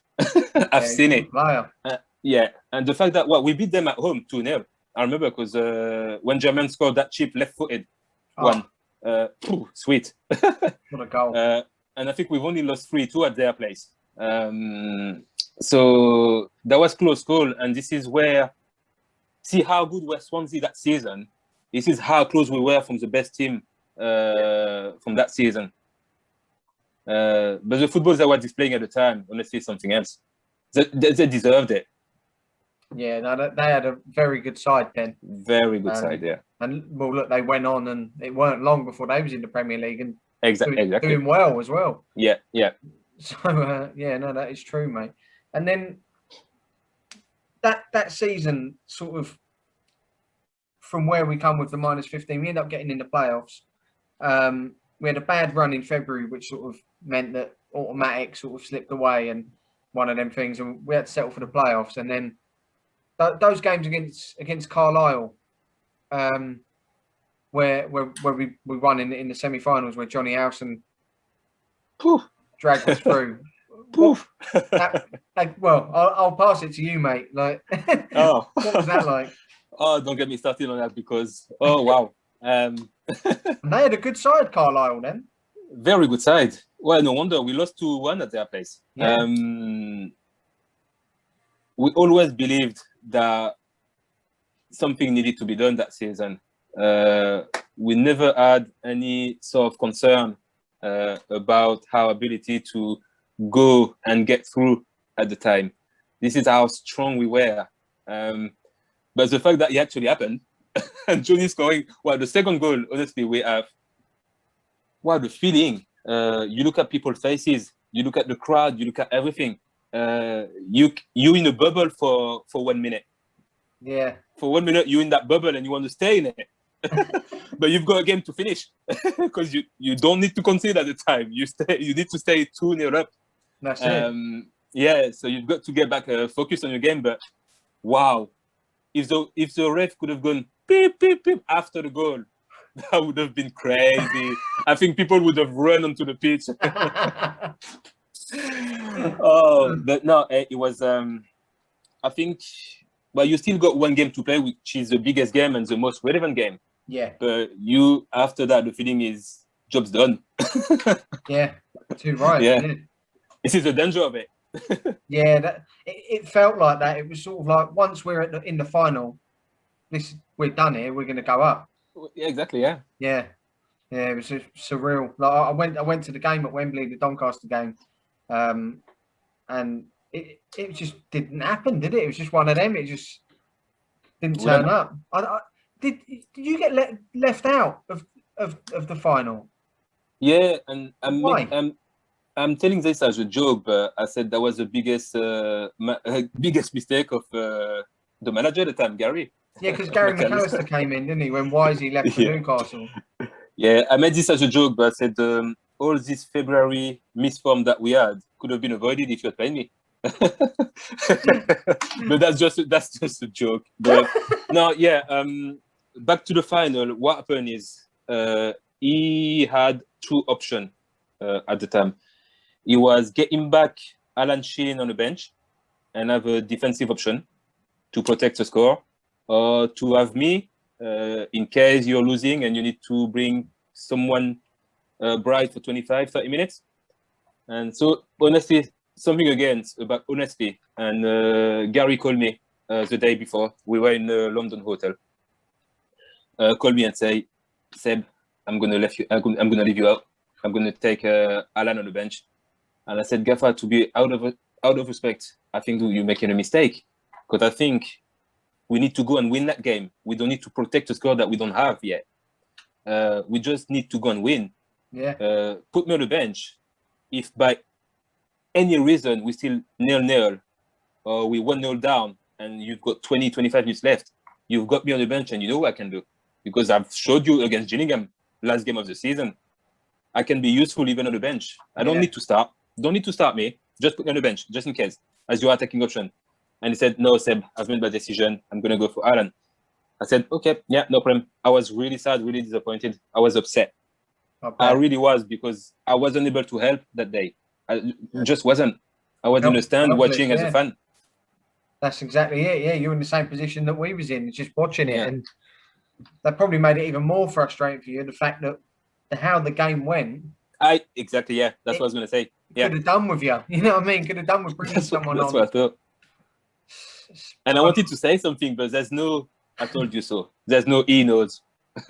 That's exactly it. Yeah, what you're not going to benefit out of saying anything there. Exactly, yeah, no.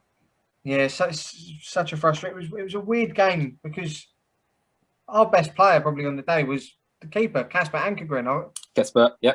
The first sort of 20 minutes, he was incredible. He made some phenomenal saves and kept us in the game. He did. If it wasn't for him, they could have been 3 or 4 up in the first sort of half an hour. Yeah. And I remember sort of being there at the time, and when we got through that sort of, it was like at half time, you know, we've weathered the storm there. Hopefully we can, but we just never got going. It was, frustrating really. But again, it's just one of those things, isn't it? And then, so what come of the end of that season then? Did your relationship with Gary Mack, did that sort of fray things with you at all, or how was that? Yeah, a little bit after the game. Yeah, if I'm honest, a little bit. The fact that he left me out, I was very upset, and I'm thinking, well, maybe it's time for me to go. I don't know. I was thinking a lot. I remember asking him if I could leave straight after the game. Didn't want to leave all this disappointment again. So I said, well, Gaffer, can I leave? Because I want to be with my family. No, he kindly allowed me. So I went back with my family. I think I went back to Paris straight away with my car. Leave football out for probably a few days. And then got a phone call from Gary saying that, Seb, you're not going to be part of my plan next year. And I said, oh, wow, okay.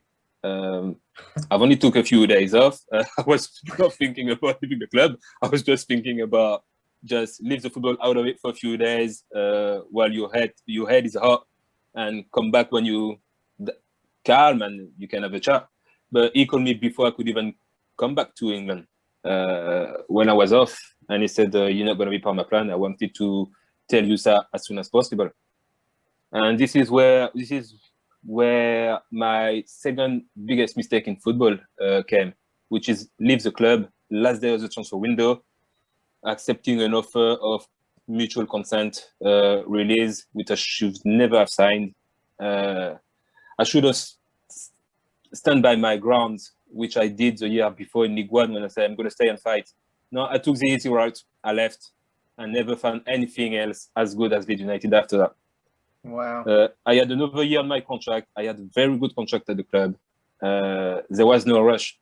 Okay, I'm not in no plan. I'm going to just stay, busy at training, fight. If you need me, use me. If you don't, that's fine. I'm going to find a loan. I'm going to find something. We're going to find some option. But at least let me come back for pre-season. Let me fight.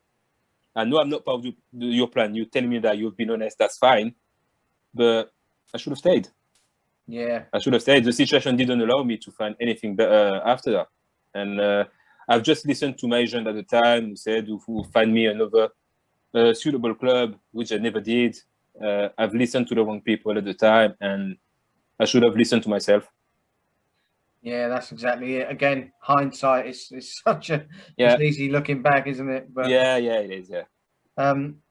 You then went on to Darlington on a short-term contract, and then on to Brighton. But before we sort of move on to that, there's one player I want to ask you about at Leeds, and it's a random one, but there was a guy.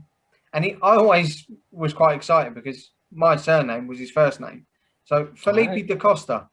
One of my good friends. Yeah. Is he really?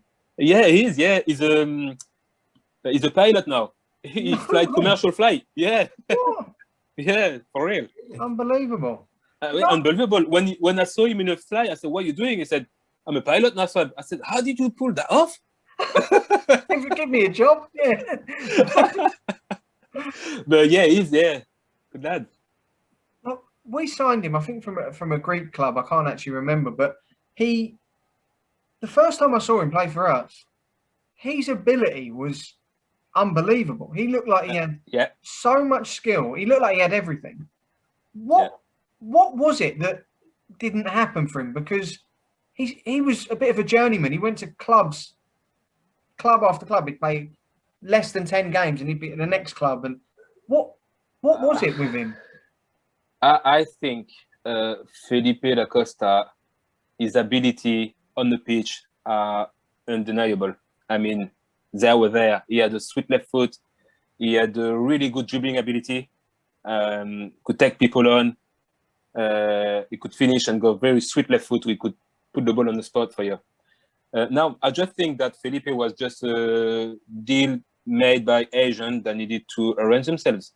Honestly, sometimes it happens in football. Really? Sometimes you don't know why some deals go through. We don't need this player, to be fair. I don't think we needed him at the time. There's another player who you might remember is Armando Sarr. Yeah, Armando Sarr. Yeah, I remember him. Yeah. Same style of player. He had a little bit more game time, but it's not the type of player we needed at the time.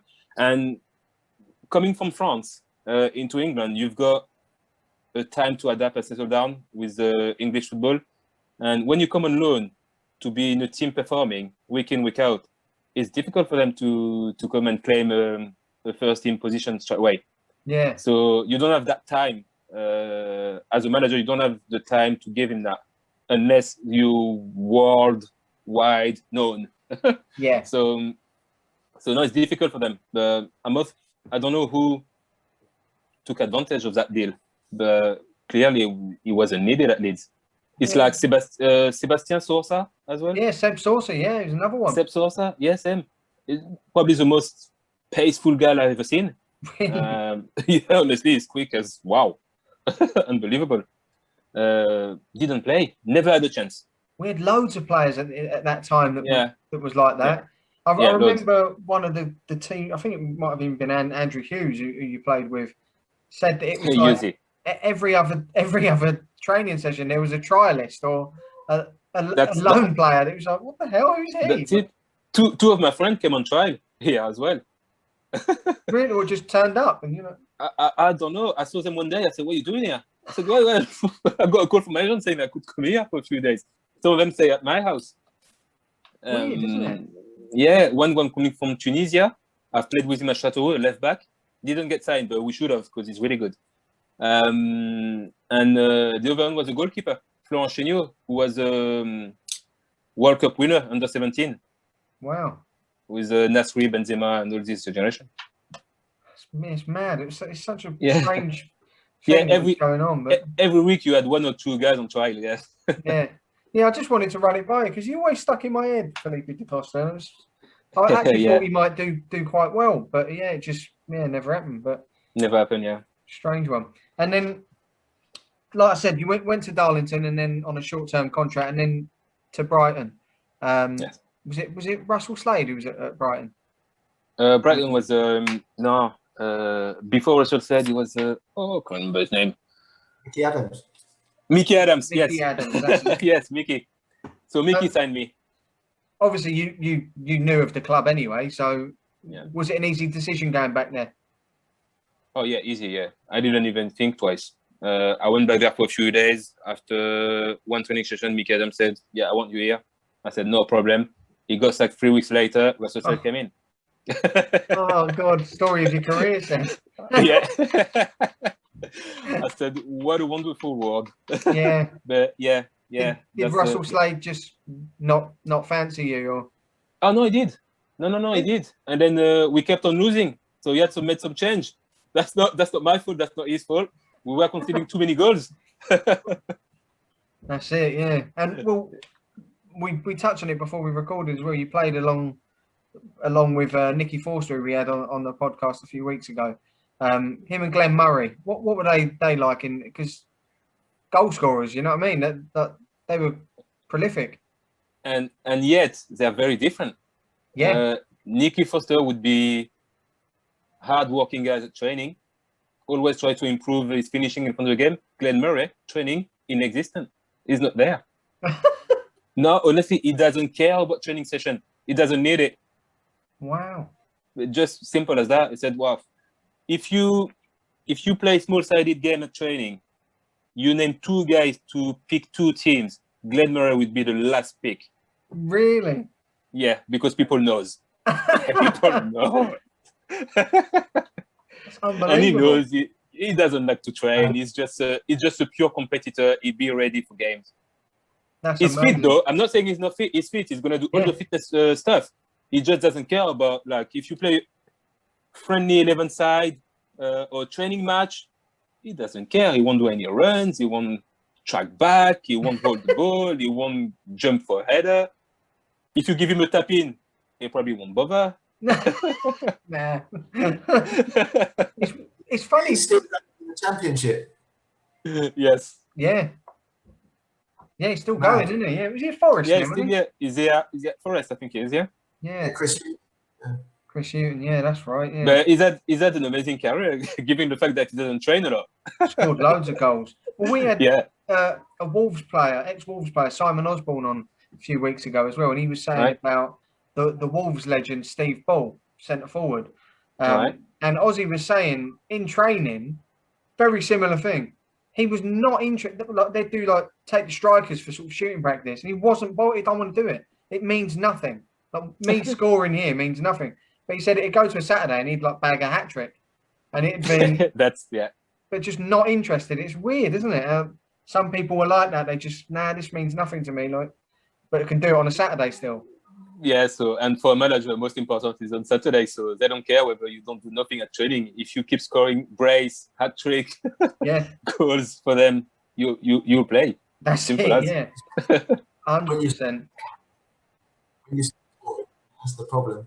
What was that, Greg? Sorry. It's when they stop scoring. That's the problem. Yeah. That's when they got. Yeah, no, definitely. Yeah. That's what they worry about themselves. Yeah. No, that's true. And like at the end of the season, like you said, he needed to make some changes. So you ended up leaving, and you went on short-term basis to Tranmere. What was What was that sort of period like going there? Because there was, I had a little look. Was it John Barnes was their manager? It was John Barnes, yeah. Yeah. What was legends, Barnsley like? He's a legend. Honestly, I was like, I'm gonna meet one of Liverpool's legend. England as well. England as well, yeah. But I think he was really at the time as a manager, he was really inexperienced. His training session was very, how can you put this right? That was long. There was no pace to it. But still, the way he wanted to play football was attractive. Yeah. I don't think we had the proper training and set up to make happen what he wanted to do. Right, gotcha. So he didn't stay long. I didn't stay long either. Yeah. So that was just a short chapter. 100%. Yeah. Did he ever do the rap for you from the No. England song? No. Ah. I wasn't even aware of this. Oh, have you not heard his rap? The John Barnes rap? Oh, mate. I'll Google it. When we come off recording, I'll play it to you. It's legendary. Okay, all right. He's brilliant, and by all accounts, he loves to do it as well. Nice. So then after there, back to Brighton again. I know. Russell, unbelievable. Russell Slade leaves, and you're back in. There's a reason for that. Oh, really? Yeah, no, it's because I was desperate. First, I was desperate. I wasn't in the best situation in terms like contract-wise. After I left Leeds, you need to understand that I only had short-term stay at clubs. Yeah. That means leaving my family in Leeds and traveling around to get something long-term for them to move with me, which I never got. And when Gus Poyet took over at Brighton, I was still at Chomer. I gave him a call and say, Gus, you need me. I said, Seb, come down. Next day, I was down. Wow. So this is how it happened. And I thought it would have worked better than what he was, but I wasn't the same Seb as before. Yeah. In terms of like the playing style, ability-wise, I think it was more in my head. Psychologically, I was gone a little bit. So I was still good at training. I was still decent. But coming to the competition, coming to game time, I was a touchdown.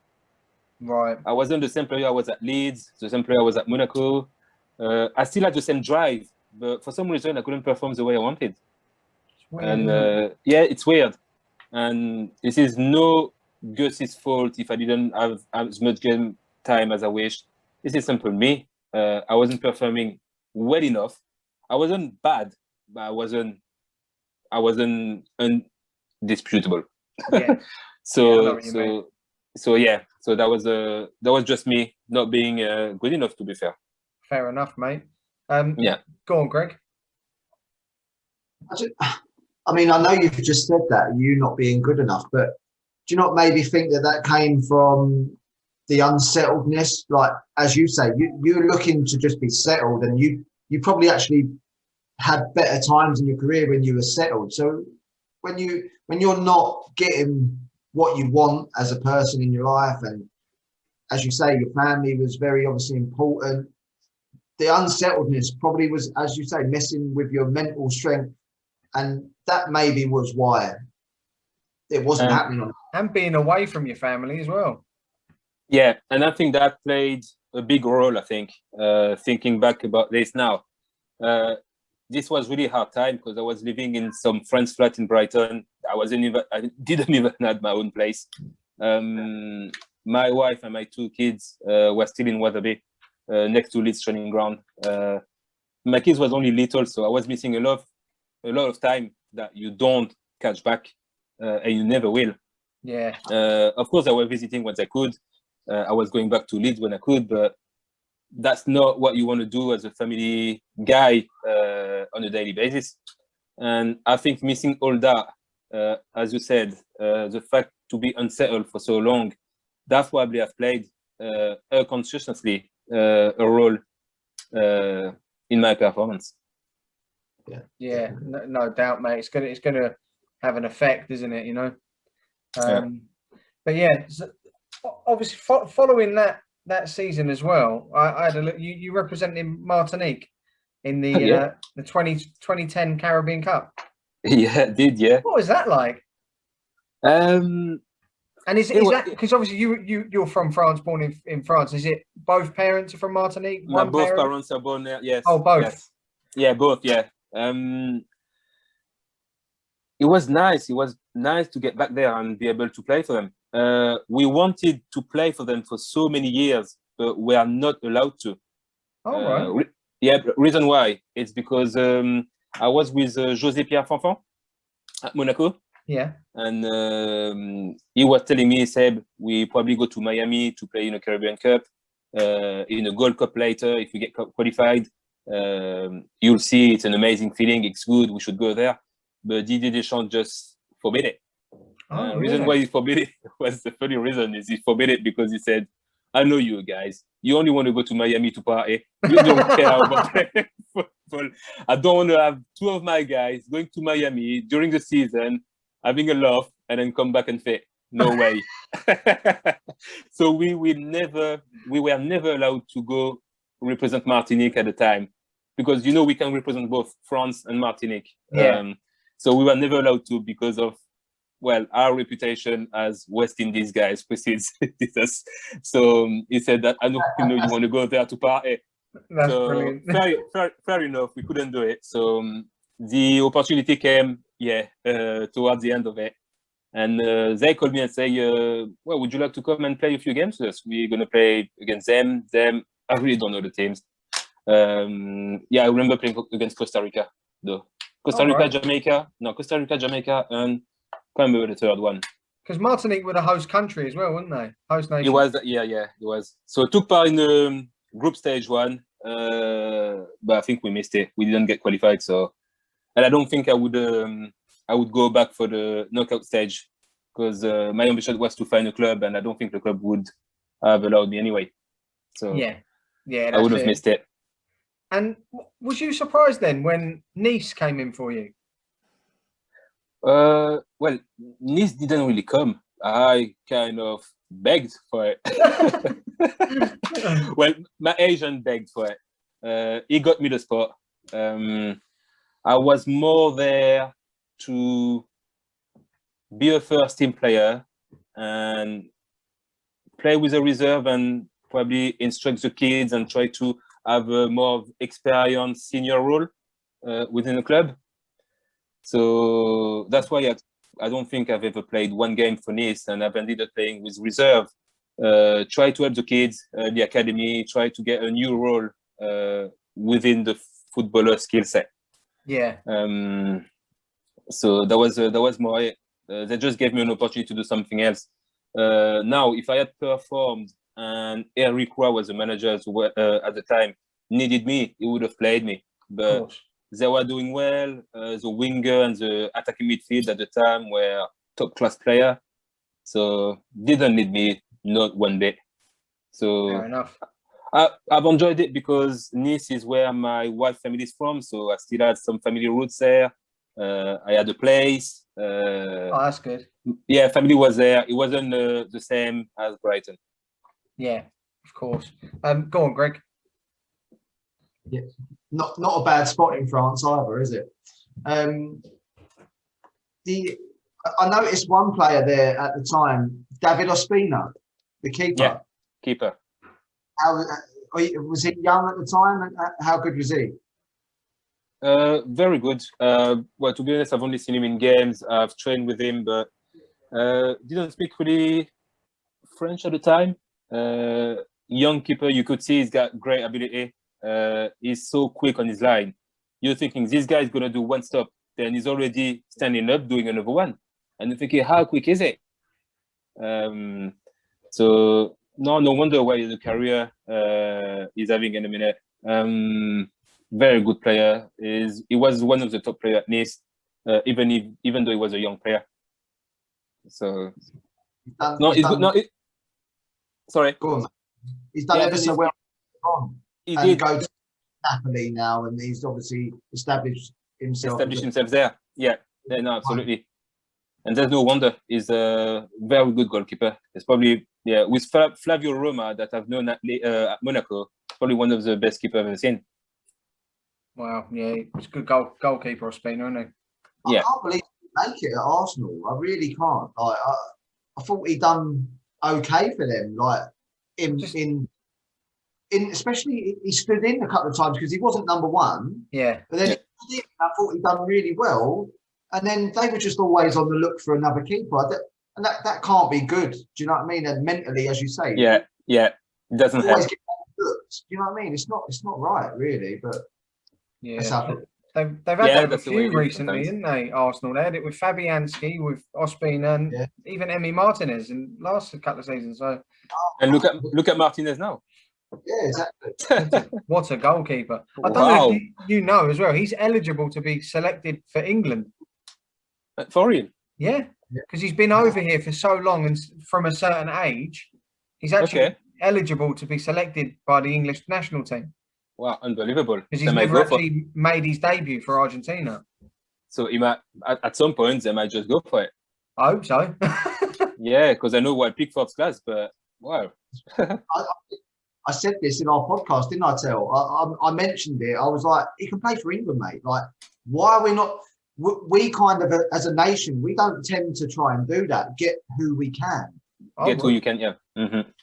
We, you know, but we're struggling. Like, not struggling because we have got good keepers in Pope and Pickford. Yeah, yes, you have, yeah. They're not as good as Emi, though. He's on such good form, and if we can tie him down, get him. Like, I don't understand it. Yeah. Yeah, he's been here for so long. It's like, well, my son Keenan, he wasn't born in England, but he's been here since he was 1 year old. I mean, at some point, he'd be eligible to choose between France and England. Well, we'll send this to the FA, mate. Hopefully Gareth can hear it and he can get him on board. He's a Yorkshire boy at heart, Keenan. He's a Yorkshire boy. You can hear that when he talks. Yeah, you can. Yeah, I see his interview the other day, and he's proper. Oh, did you? Isn't it? I see. Yeah. That's brilliant.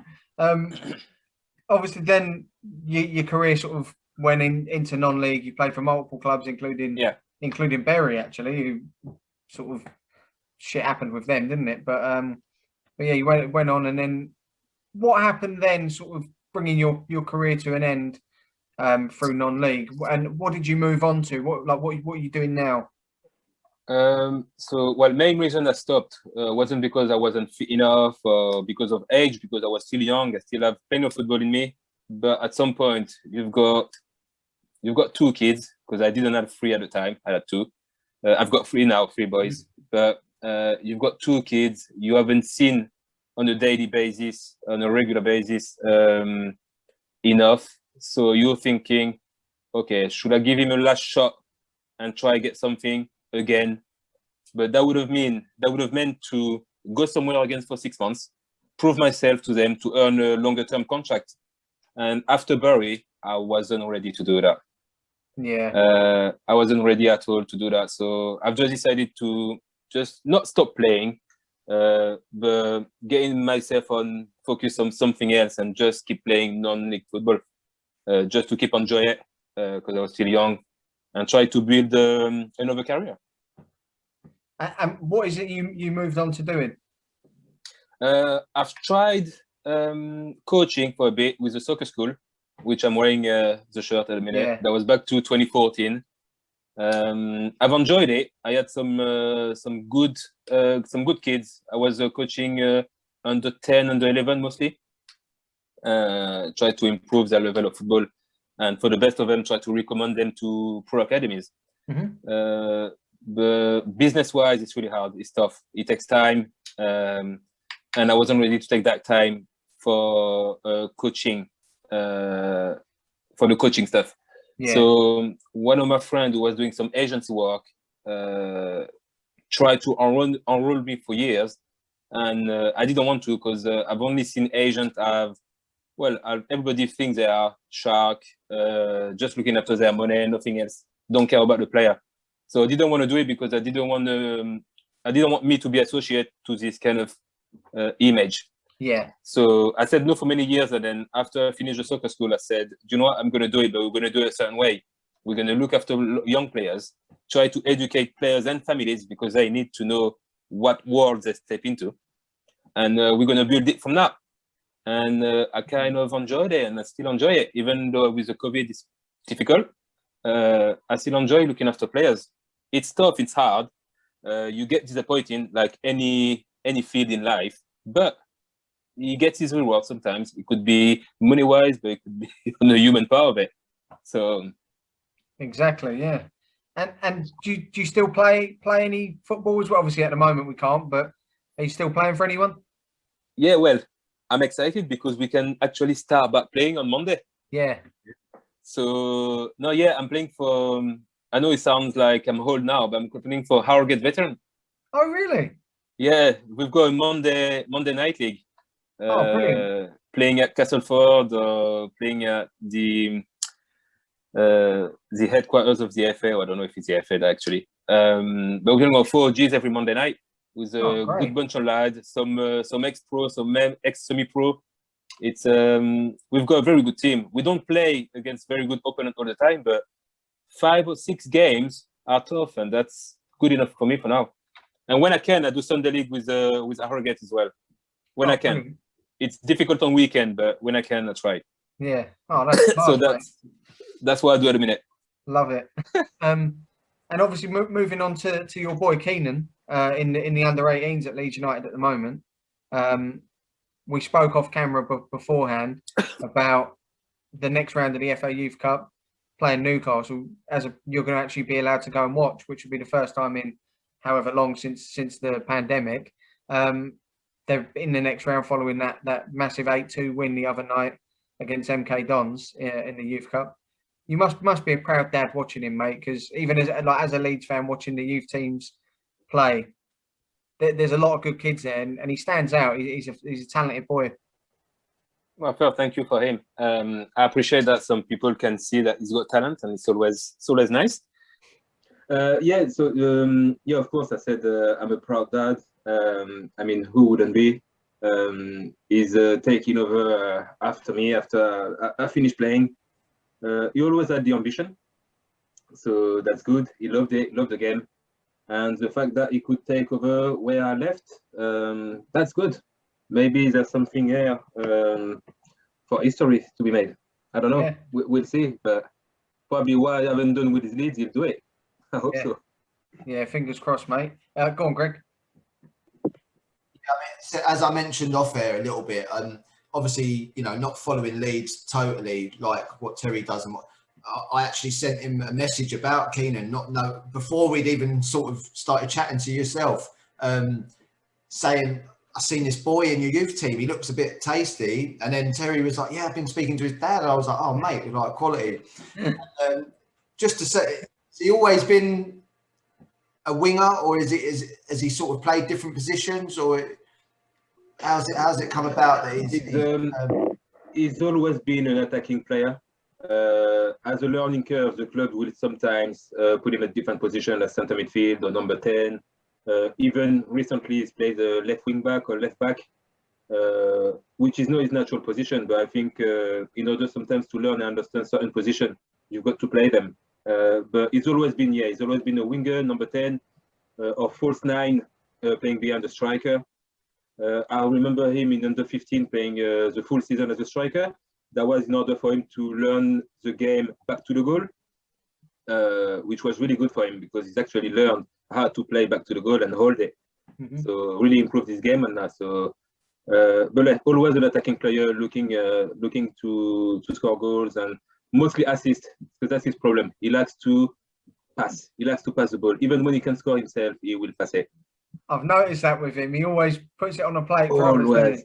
And you see, sometimes he will delay an opportunity to score himself just to wait for a pass. So he's got to improve on that as well, because you've got to take responsibility sometimes, and he's got to learn now. That will come, mate. Yeah. Come on, Greg. Back to you, mate. Just the overall question: he's better than you or no? That's what people wonder. Of course, he's not. Get him in his place, yeah. But I really hope he will be. Brilliant. Still that competitive edge in you, Seb. I love it. Oh, with him, he's got it more than me. Really? Oh, yeah. That's good to have, though. Get him far. Yeah. And I noticed another thing with him, actually. Shares a birthday with me, 4th of August. 4th of August. All right. So, good man. So he's 16, you're 31. Okay. Yeah, 31. 15 years apart. Yeah. 15 years apart. Yeah, no, I was quite pleased when I saw it was his birthday. I was like, oh, brilliant. All right. And just to sort of tie everything together, I've just got a few questions based on your whole career to run through with you. So the first one is the best player you played with. I have to think for 1 second. I would say one player we haven't spoke about. It's Marcelo Gallardo at Monaco. All right. Argentinian guys. Yeah. When he joined Monaco, it was unbelievable. He was only 21, and he basically taught the full league how to play football. No way. Oh yeah, definitely, yeah. We've got crowned champion in 2000 because of him. Really? Yeah. Wow. Fair Honestly, play. just because of him, by himself. Oh, I'll have to look him up. I must admit, I don't really know anything about him. I'll have to look into him. Yeah, no, look into him. You like his he was sort of Iniesta guy, very clever, very smart, football brains unbelievable, passing range is just something else. Brilliant. I think this season he's probably made 25 something assists and 15 goals. I'm saying we got crowned champion just because of him, and Marco Simone finishes them up. That's just it. Wow, not bad going. So yeah, I've had the chance to play with him just 1 year, but that was enough. Yeah, it's worth it. Yeah. Best player you played against? DJ Drogba, when he was at Marseille. Beast. We had a French Cup game against them, and I remember because it was 0-0 halftime, and DJ came to us and say, "Well, you kids are doing really good. I might step up a little bit, second half." I said, "Oh yeah?" He said, "Yeah, I might." Scored 2 goals. We lost 2-0. That was it. Oh no.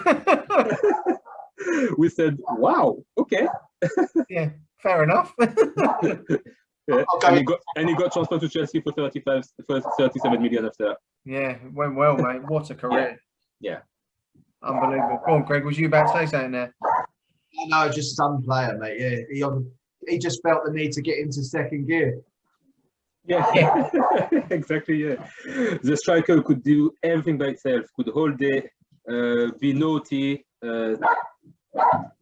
Ability-wise, unbelievable. Could finish it left foot, header, right foot, knees, anything. Just a full striker. He's got DJ Drogba at everything. Yeah. Pace, power, ability. So what can you do? Yeah, exactly, mate. Yeah. The most underrated player you ever played with? Most underrated player.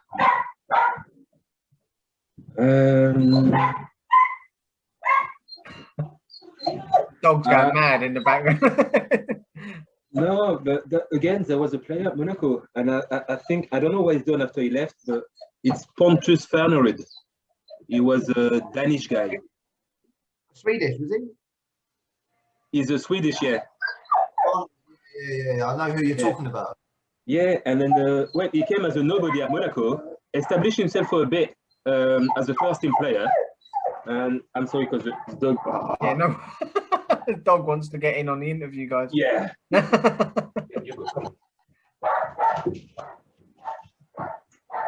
He shut the door himself, and then he's crying for not being able to open it. So yeah, Pontus Fernerud, because as I said, he's established himself as a first-team player for a few games, and then after that, got discarded. And you should have seen ability-wise, he was unbelievable at training. Wow. Remind me of Xavi at Barcelona. He could play that way, yes. Wow, that's some accolade. This one is the worst trainer. Oh, Glenn Murray. I don't need to think twice. That's definitely him. The hardest player you played with?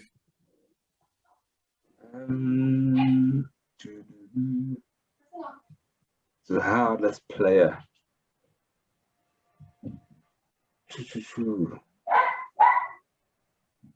I don't have anyone in mind.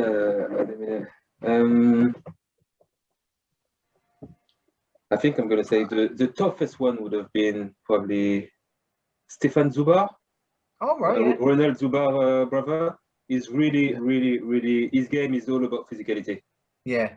He'll try to bully you. He'll try to make you lose your mind. And that's his game. I got him on the phone last week because he's done something funny on Facebook. I don't know if you've seen it, guys. Well, basically, to make it short, He was playing for Weymouth in the south, semi-professional football, and he had a striker on him who was trying to milk everything he was doing. Every time he was trying to knock him down, he was like, faking it and everything.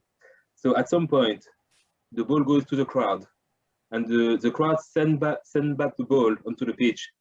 He just go past Stefan Zubar, and because he wanted to make fun of the striker, he went down like like a girl and milking it, and then it was so funny. And basically, these videos go probably 1.5 million views now, and it's gone famous by it. And he said to me, he said, "You know how tough I am? You know my game?" I said, "Yeah, no, that's why. Why did you go down?" He said, "Let me explain that to you, because you know me. That's not me. That's out of context." So yeah, it's tough. So everyone thinks he's a cheat now. Everybody thinks he's a cheat, but he's really not. He's explained that to me, and he said that was just to take the piss at the striker, because he was saying all kind of things to me because they were leading 1-0. And then we got to 2-1. So when I got the ball go past me, I just went down and said, "I'm not going to rush anything, mate. We're winning 2-1 now." Okay, no, yeah, that's brilliant. Yeah, so yeah, that was just taking a piss. I love that. I'll have to dig that out and watch that one. Yeah, it's funny. And then hardest player you played against? That was just him. He just. Oh no, the first one was with. Sorry, against. Against. Let me think.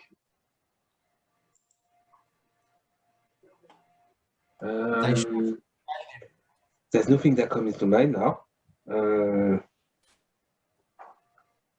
Because I need. Yes, there's one guy. But what's his name again? Oh yeah, Chris Morgan. Oh God, Sheffield United. Sheffield United. Yeah. Yeah, he was a beast. The beast. Yeah, wow. Oh, that's a euphemism. Yeah. Yes, he was. Yeah. Biggest diva. Biggest diva. Well, I played with or played against. Just in general. Yeah. Just okay. Yeah, in general. Yeah, if there in was general, someone you come across that, yeah. Biggest diva would be no one that I think of at Brighton. There was no one like this at Leeds, or maybe Armando. Armando Sa. Yeah, no, I know, but well, this guy came from Valencia, and of course, when you come to the top English leagues and you get knocked out first when you come at training, he was a little bit weak. Let's be honest. But it was funny. He's very funny because he couldn't speak English, and then every day at training, there's a funny story about this. But he's say, "Guys, let's go eat, and he say, "Let's go eat Nando's." I said, "Let's go eat Nando's." I said, "Okay, let's go eat Nando's, but no problem." And we were talking about families at some point at training, and I remember well because we were stretching, and we were talking about how Mrs. And he said, "What, my Mrs. I don't know you guys, but my Mrs. If she tell me to turn right, I turn right. If she tell me to have sex this way, I'm having sex this way. And she's the boss." And with his Spanish accent, he made it sound so funny. It's not even Spanish; it's Portuguese. They said, "Yeah." The way he said it was really funny. We were like, "What is he saying?" He said, "Yeah, I go right, I go right." That's brilliant. Yeah, it was funny. But Armando Sa would be the biggest diva. Biggest diva. And then the funniest player. Funniest player. There's probably a few. I would say between Gary Kelly at Leeds, Ludovic Julia at Monaco, and Dado Perso at Monaco. Yeah, we touched on all of them, didn't we, in the chat? Yeah, so. There's three of them. Brilliant. Which manager was the best when they took part in training? Ooh, Dennis Wise. Really? Yeah. I don't think people would realize, but when he saw my reaction when he first stepped into a small-sided game with us, my eyes were just like that, and I said, "This guy can actually play. He's not as nasty as people would think because he can play." Yeah. And he came to me and said, Seb, do you really think I couldn't play football? I said, well, your whole career was based on being tough. Yeah. So what do you think I'm going to think? And he said, no, I can play. The guy can play. Wow. That's the guy amazing. can play football. And he can play like as a real number 10. Like, I will make other people shine. Fair play. Probably Yeah. why he had the career he had as well, isn't it? Yeah, Really? Gaspariet was good as well, don't get me wrong. Gaspariet, Didier Jean, they're all good. But because Denis Wise surprised me in that way, Yeah. I've got to go for him. Fair enough. The next one is based on the sort of initiation songs. Who was the best singer? I'm gonna go for probably the one with the funny accent from either Scotland or Ireland. So probably Dougie, Jonathan Douglas, or Alan Thompson. Oh, really? Yeah, because honestly, when they speak, I don't understand, but when they sing, to me, it's Chinese. Oh God, love it. The next one is, you can take it two different ways. So the biggest dick you ever played with. Okay, I was gonna think first the actual dick or the actual an idiot. Okay, Entirely up to you how you want to answer it. Well, I can't say the biggest dick literally, because I'm gonna put in a spot. But the biggest dick would be, in a nice way, I'm gonna go for Alan Thompson. Oh, really? Yeah, he's Oh. a nice bloke. He could be a dick as well. I And like I'm that. just saying that because he was a captain. Yeah, get away with it. Yeah. Best Christmas party that you ever had? Oh wow, easy. Newcastle, 2006. Yeah. Yeah. Any particular reason? He remembers it that vivid. Yeah, he's like, Because I "Gosh." remember it. Yes, exactly. YZ allowed us to go for 2 days in Newcastle, which we really spent very wisely. It was nice. It's a great place to go out drinking as well. That's what I've heard. That's what I was told. Yeah. And then the last one we've got is, who are your closest mates in football, and can you get them on the podcast for us? Closest mate at the minute, different guy, yeah, but you could get them. There's I'm still in touch with Trésor Condol quite a lot. Really? I know as a Leeds fan you'd be interested. Yeah. Rui Marquez. Oh, really? Rui Marquez? Rui Marquez I'm really close to. Stefan Zuba. Brilliant. Oh, any of them would be amazing. And the fourth one, I'm not going to forget about him because he'll hold that against me. Leon Constantine. Oh, Big Leon. Constantine, Big Leon. You should have him on it because he'll have some funny stories for you. He's a funny guy. Oh, I forgot about him. My bad, Leon. But you should get on it. Oh, yeah. If you can sort that out, that'd be class. Any of them would be brilliant. Yeah, superb, mate. So yeah, we'll sort of bring that to an end then, Seb. Thoroughly enjoyed it, mate. Thank you so much for coming. Thank you. I've enjoyed it too. And yeah, make sure you send Keenan my best as well. I will. And, I'll be watching Newcastle as well. Oh, nice. Thank you. Top man. No, thoroughly enjoyed it. Everyone who's watching, slap a like on the video, subscribe to the channel, rate and review on any podcast platforms that you're listening on as well. And yeah, until next time, guys. Thank you very much. Cheers. All right. Cheers. Cheers, Ray.